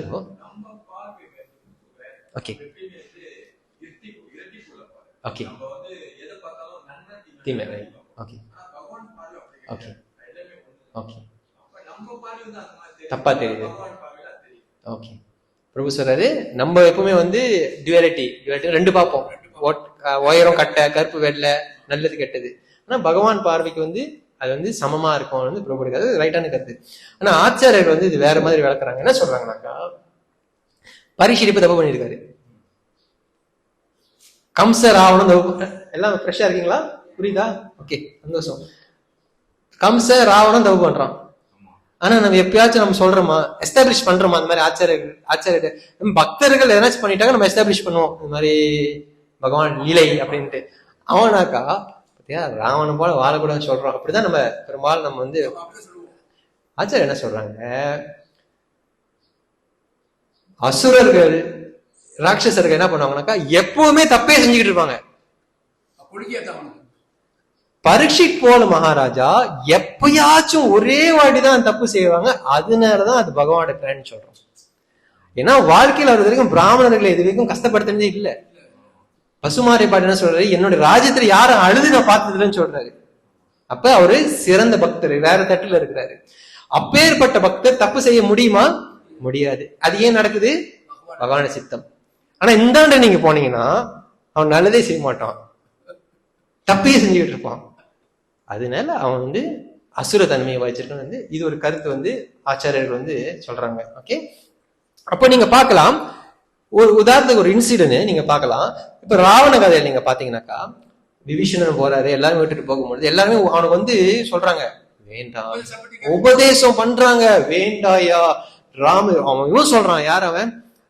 மான் வேஷம் போடுவானு மாரிச்சி, ராவணா ராமர் வந்து ஒண்டியா இருக்கும் போது வாங்கின அந்த வில்லடியே என்னால மறக்க முடியல, நீ இன்னும் சீதாவோட பிரிச்சு வச்சிருக்க இந்த அடிலாம் வேணா ராவணா வந்து ஸ்ரீராமாயணத்தை வால்மீகி சொல்றாரு. அவன் அப்பயும் கேட்க மாட்டான், ராவணன் கேட்க மாட்டான். உடனே அவனுக்கு என்னது ஃபால்ஸ் ஈகோ. என்ன பண்றான், அசுர தன்மையை வந்து காமிக்கிறான். இதே பக்தருடைய வாழ்க்கையில் நீங்க வந்து எக்ஸாம்பிள் எடுக்கலாம். அம்பரீஷ் மகாராஜ் அவர் வந்து ஏகாதசி பாரணை பண்றதுக்காக துர்வாச மணி வாரத்துக்கு வெயிட் பண்ணாதுக்கு முன்னாடி சாப்பிட்டா ஜடாமணியத்தை வந்து நெருப்பை விடுறாரு. நெருப்பை விட்ட உடனே திருப்பி அவர் சண்டை போட்டாரா? அவர் என்ன பண்றாரு, அப்படியே பகவானை தியானம் பண்றாரு. இதுதான் நம்ம என்ன சொல்றோம், பகவானுடைய பிளான். ஆனா அவன் என்ன பண்ணிருப்பான், இதே அங்க ராவணன் என்ன பண்ணிருப்பான், அவன் முடிந்து ஒன்று ரெண்டு போட்டுருப்பான். ரைட்டா? சோ அதுதான் வந்து ஆச்சாரியர் வந்து விளக்குறாங்க. இப்ப பரீட்சித்தும் இந்த சாபத்தை கேட்டு சந்தோஷப்படுவாரு. அவர் நினைச்சா திருப்பி ப்ரோபோ சொல்றாரு, அவர் நினைச்சா திருப்பி சாபம் விடலாம், அவருக்கு அந்த கெப்பாசிட்டி இருக்கு, பண்ணிடலாம். ஆனா அவர் செய்யல. ஏன்னா அவர் சாகாம இருக்கிறதுக்கு காப்பாத்தினது வயிற்றுல கிருஷ்ணர். திருப்பி கிருஷ்ணர் உதவி ப்ரோபோ சொல்றாரு பிற்பாட்டுல. ஆனா அவருக்கு செய்யல. ஏன்னா இது வந்து பகவானுடைய கருணையாக ஏத்துக்கிறாங்க. ஆனா இவன் என்ன பண்றான், அந்த பக்கம் இருக்கிறவன் ராமரை நான் வந்து முடிச்சிருவேன். எங்கடா உன் கடவுள் பரவாயில்ல படிச்சுட்டு கேட்கிறாரு, எங்கடா உன்னுடைய கடவுள்? அவரே சொல்றாரு, எங்க பகவான் வந்து எல்லா இடத்துலயும் வந்து இருக்கிறாரு என்று வந்து பிரகலாத் சொல்றாரு. அப்ப இங்க இருக்கிறாரா அங்க இருக்கிறாரா அங்க இருக்கிறாரா வந்து என்னத்துல கேட்கிறான், ஒரு ஆணவம் ஈகோல வந்து கேட்கிறான்.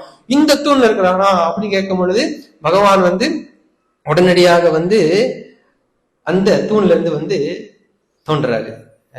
பிரகலாத் மகாராஜ் வந்து சொல்லலையே, நீ இப்படிலாம் பேசாத, இப்படிலாம் பேசின ஆளை விட்டு அடிச்சிடும் கிருஷ்ணர் விட்டு, அவர் சொல்லலையே. அவர் அப்படி பேசல.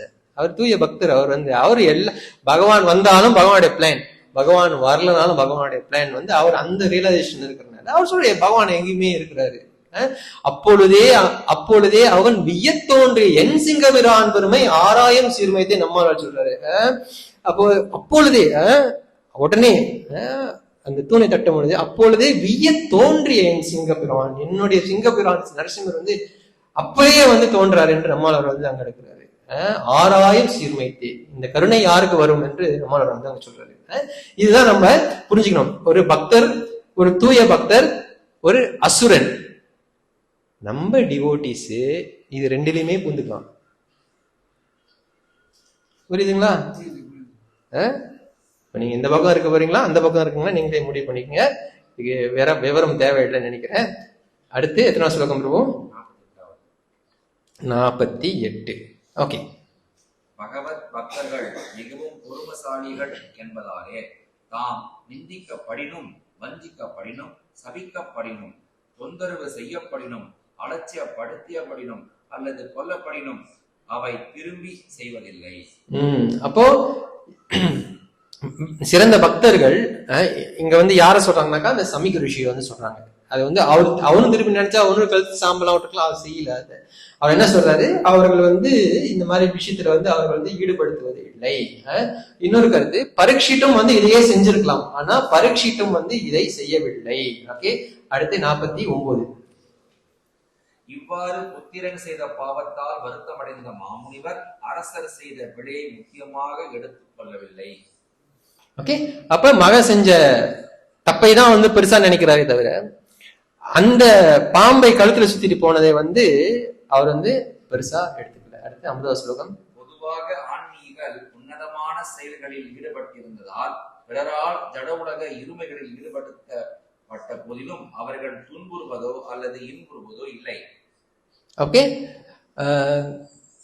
பகவத்கீதையில ஒரு ஸ்லோகம் இருக்கு, 2வது அத்தியாயத்துல. யாருக்கு ஞாபகம் இருக்கு? லாபோ ஜெய ஜெய, கஷ்டமோ நஷ்டமோ ஒரே நிலையில இருக்க வேண்டும். அதுதான் வந்து தூய பக்தரோட நிலை வந்து சொல்றாரு. அப்ப எங்க சொல்றாரு, generate டிரான்சென்டலிஸ்ட் even to engage by others in dualities are not distressed, not they take pleasure for they are transcendent. அப்ப தூய சேவையில வந்து ஈடுபட்டு இருக்கக்கூடியவர்கள் வந்து சாமானியமான இந்த மாதிரி பெட்டி விஷயத்துல வந்து அவங்களோட டைம் எனர்ஜி எல்லாத்தையும் வந்து வேஸ்ட் பண்ண மாட்டாங்க. ஓகே. சோ இதுதான் பரீட்சித்துடைய சிச்சுவேஷன். பாம்பும் கழுத்துல போட்டுட்டாரு, சாபமும் வாங்கிட்டாரு. இப்போ அடுத்து பரிசீலனை என்ன பண்ண போறாரு? அடுத்த கிளாஸ்ல பார்ப்போம். ஓகே, இல்ல நாளைக்கு ஏதோ ரயத்துல முடிச்சுதான் முடியாது. இன்னைக்கு ஈவினிங்கா? கொஞ்சம் பிரேக் கொடுங்க. ஸோ இதான் சிச்சுவேஷன். ஸோ இவ்வளோ நேரம் நீங்கள் உட்காந்து கேட்குற 2 மணி நேரம் ஆக போகுது. ரொம்ப நன்றி. கொஸ்டின் கமெண்ட்ஸ் கேட்கலாம். சொல்லுங்க. தெரிஞ்சா சொல்றேன், இல்லை நான் கேட்டு சொல்றேன்.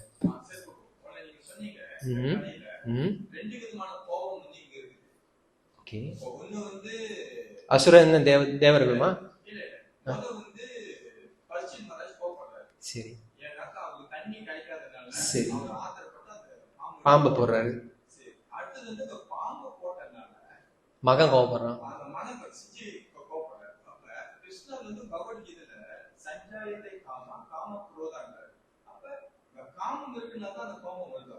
இல்லையே, அதான் பிரபா சொல்றாரு.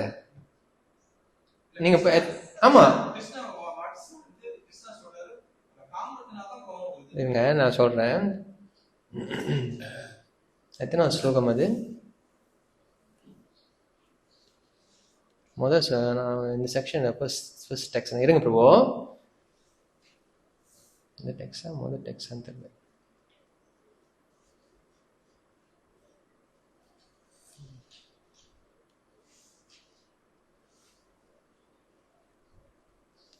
இருங்க பார்க்குறேன். இப்போ ப்ரோபா என்ன சொல்றாரு நான் சொல்றேன் உங்ககிட்ட. இருங்க. 32, 43, 24, 31. ஓகே, இங்க இருக்கும். ஓகே, ப்ரோபாருடைய பர்போர்ட் டெக்ஸ்ட் நம்பர் 24. ஓகே, முதல்ல பரீட்சையோட நிலையை ப்ரோபா எஸ்டாப்ளிஷ் பண்ண ப்ரோபா சொல்றாரு, Supreme Lord is so kind to his pure devotees. In proper time, he calls such devotee up to him, great auspicious circumstances. அப்ப தூய பக்தர்களுக்கு வந்து சமயத்துல awkward situationனா இந்த மாதிரி ஒரு சிரமமான சூழ்நிலையில தள்ளப்படலாம் அப்படின்னு வந்து பிரபு சொல்றது. ஆஸ்பிஷியஸ், அதுனா அவர்களுடைய நன்மைக்கு. அப்போ நம்ம என்ன புரிஞ்சுக்கணும்னாக்கா, பியோர் டிவோட்டிஸ்னாலே வந்து இந்த காம குரோதா லோபால இருந்து விடுபட்டவங்க. சோ விஸ்வநாத் சக்கர் டாக்கூர் இதுக்கு என்ன ஒரே எடுத்துறாருனாக்கா, இந்த நீங்க நம்ம சொல்றது இந்த காமம் குரோதம் எதனால வருது? இல்ல, என்னது? யாருக்கு இதுக்கு பகவத்கீதை சொல்றாரு கிருஷ்ணர்? என்ன கயிறு? முக்குணங்கள்னால்தான் நம்மளுக்கு வருது. ரஜோகுணம், சத்துவ. அப்ப இங்க வந்து விஷ்ணு சக்கர என்ன சொல்றாரு, ஒரு கருத்து சொல்றாரு, இந்த மாதிரி பக்தர்கள் வந்து இந்த முக்குணங்களுக்கு அப்பாற்பட்டவர்கள். புரியுதுங்களா பிரபு? சோ கிருஷ்ணன் சொல்றாருதான், கோபம் வருது எல்லாமே சங்கா சஞ்சயத்தை காம குரோதா விஜாயத்தை, அந்த ஆசைதான் வந்து எல்லாத்துக்கும் பீஜம் என்று வந்து அந்த ஸ்லோகத்தை வந்து கிருஷ்ணன் சொல்றாரு. ஆனா அது வந்து சாமானியவர்களுக்கு. ஆனா பரீட்சைட்டு கோபம் வந்தது வந்து கிருஷ்ணருடைய ஒரு பிளான். பிரபு அந்த பிரபோர்ட்ல சொல்றாரு, இங்க பாருங்க, மகாராஜ் பரீட்சைட்டு பிகாம் இல்ல பாருங்க பிரபா சொல்றாரு,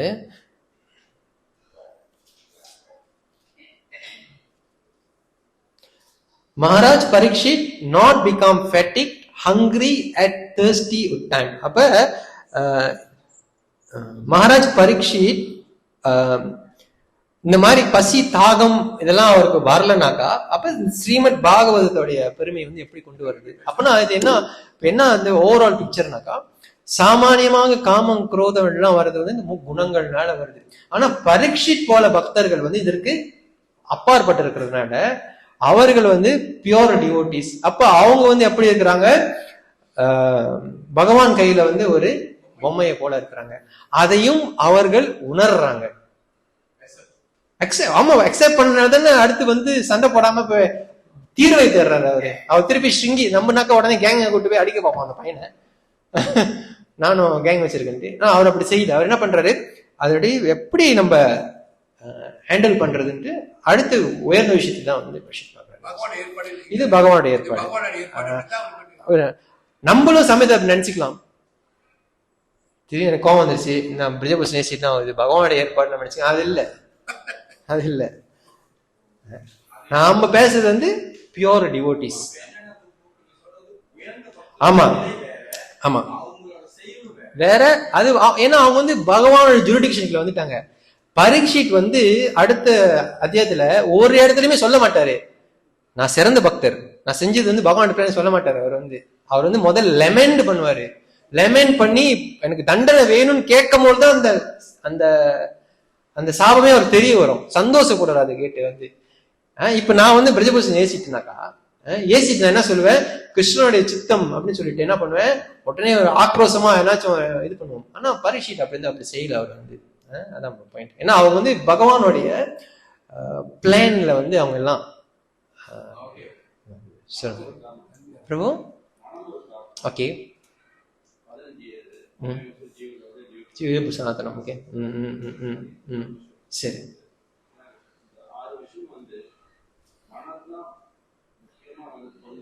சரி சரி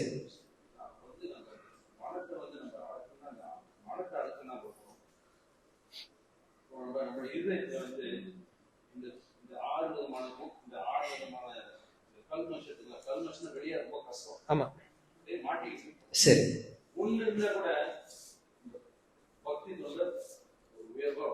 ஓகே சரி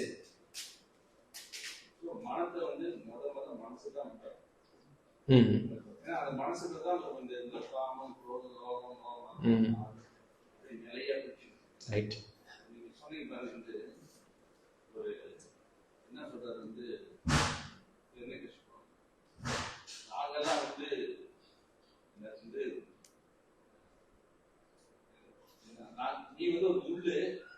ஆமா ஆமா சந்தன மரம்.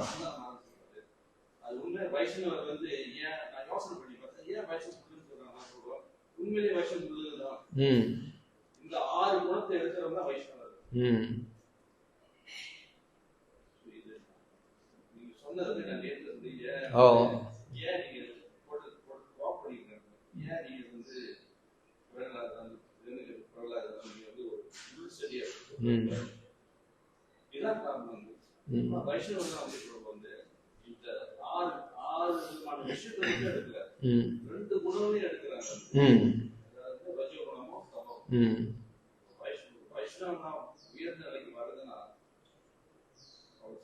சுலபமான விஷயம் இல்ல.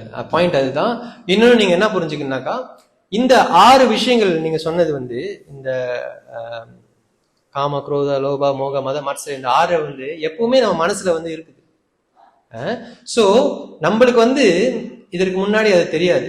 உதாரணத்துக்கு பக்தர் ஆகிறதுக்கு முன்னாடி நம்மளுக்கு வந்து அதை பத்தி பெருசா ஒரு ஒரு இன்ட்ரெஸ்ட் இருக்காது. ஏன்னா அது நம்ம நடைமுறை வாழ்க்கையிலே வந்து அது வந்து ஒரு நார்மல் ருட்டீனா இருக்கும். நம்மளுக்கு வந்து நம்ம டிவோட்டி ஆயிட்டோன்னு இப்ப நம்ம வந்து இது வந்து மகாராஜ் சொன்னது என்ன சொல்றது, நம்ம டிவோட்டி நம்மளுடைய இது இப்ப நம்ம மனசு வந்து அப்படியே பால் அடைஞ்ச பாலைவனம் போல இருக்குது, கராசா இருக்குது.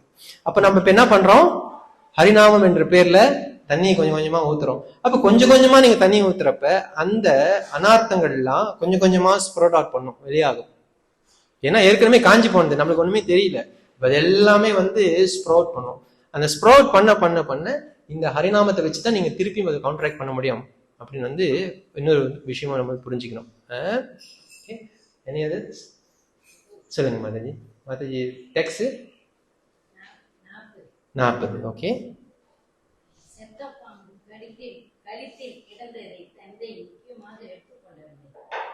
உண்மையில் பரிசுத்த மகாராஜன் செய்தது பெரும் பிழை ஏதும் இருக்கிறது. ஆனால் முட்டாள் மகன் அதை பெரிதாக எடுத்துக் கொண்டதுடன் கலியின் ஆதிக்கத்தினால் அரசரை சபித்து மகிழ்ச்சியான சரித்திரத்தில் ஒரு அத்தியாயத்தை முடிவுக்கு கொண்டு வந்து விட்டார். கலியோட ஏற்பாடு, பகவானோட ஏற்பாடு. கலி வந்து அப்ப போடுறான், எங்க போடுறான், பிராமண குலத்துல போடுறான். அப்ப அந்த அந்த மோசமான செயல்னாலதான் இப்ப பிராமணருடைய குலமே வந்து டிகிரேடட் பாயிண்ட்ல இருக்குன்னு வந்து ஆச்சாரியர்கள் சொல்றாங்க. ஏன்னா அந்த ஒரு பிராமண பையனுடைய தப்புனால குலம் அழிஞ்சு போல. ஏன் அழிஞ்சு போல, சின்ன பையனுடைய தப்பு. ஆனா அவங்க வந்து இப்ப வந்து முன்னாடி இருந்த மாதிரி இப்ப அவர்கள் இல்ல, டிகிரேடட் சிச்சுவேஷன்ல இருக்காங்க. இது ஒரு காரணம் சொல்றாங்க. சொல்லுங்க. லேட் ஆச்சு ப்ரோ, பரவாயில்லையா? ஓகே, இல்லப்பா எனக்கு பரவாயில்ல. சரிங்க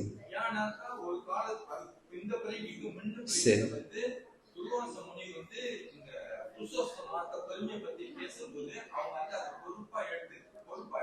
சரிங்க. ஷாஜான் மாத்திட்டாங்க. சரி சரி.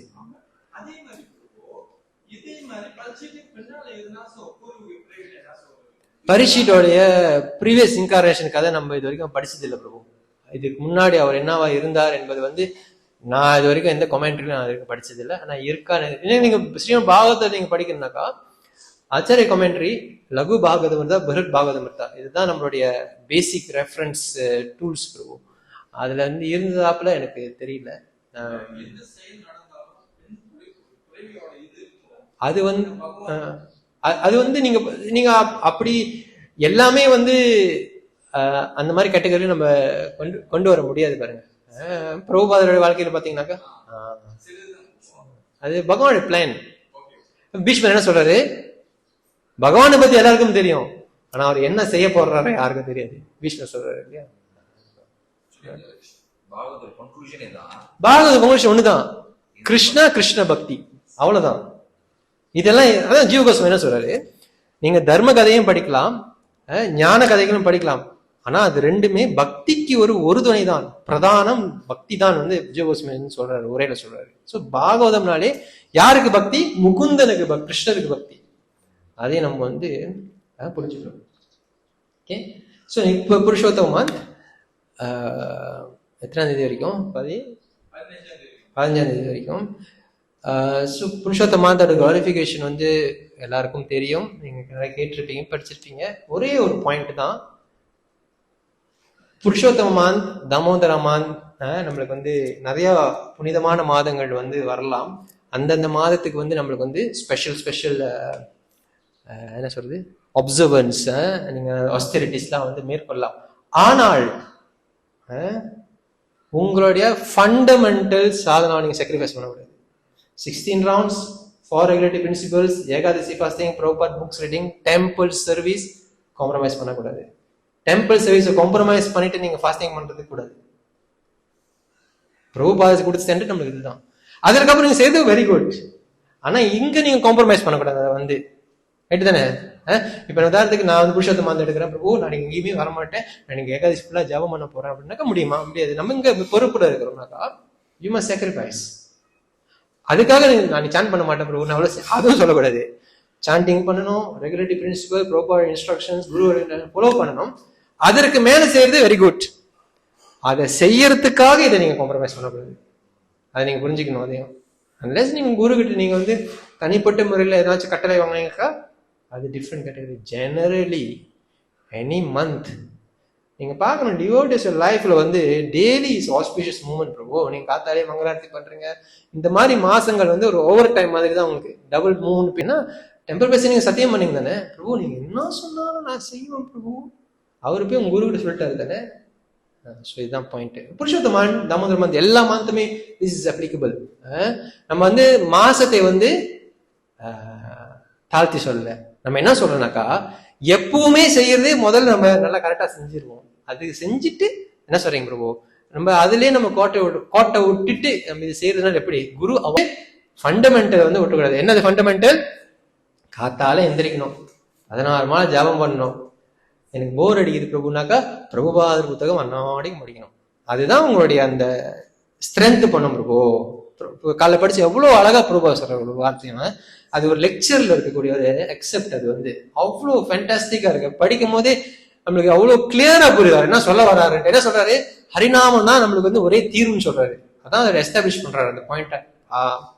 பாதியாக கடைசி ப்ரோபர் புக்ஸ் வந்து நம்ம நிச்சயமா அன்னாடிக்கும் படிக்கணும். புருஷோத்தம மாதத்துல என்ன கேட்டீங்கன்னா என்னோட ஒப்பீனியன் பிரபுபாதருடைய புக்ஸை அதிகமா படிக்கணும்னு ஒரு சங்கல்பம் எடுத்துக்கிறது தான் உத்தமம். என்ன சொல்றீங்க? ஏன்னா நம்ம அங்க ரொம்ப லேக் பண்றோம். ஆனா குரு அதான் படிக்க சொல்றாரு. எந்த குரு வந்தாலும் நம்ம சொல்றது பிரபுபாதர் புக்ஸ் படிச்சிருக்கீங்களா, பக்தி சாஸ்திரி முடிச்சிட்டீங்களா, பக்தி இதை தான் கேட்கறாங்க நம்ம கிட்ட.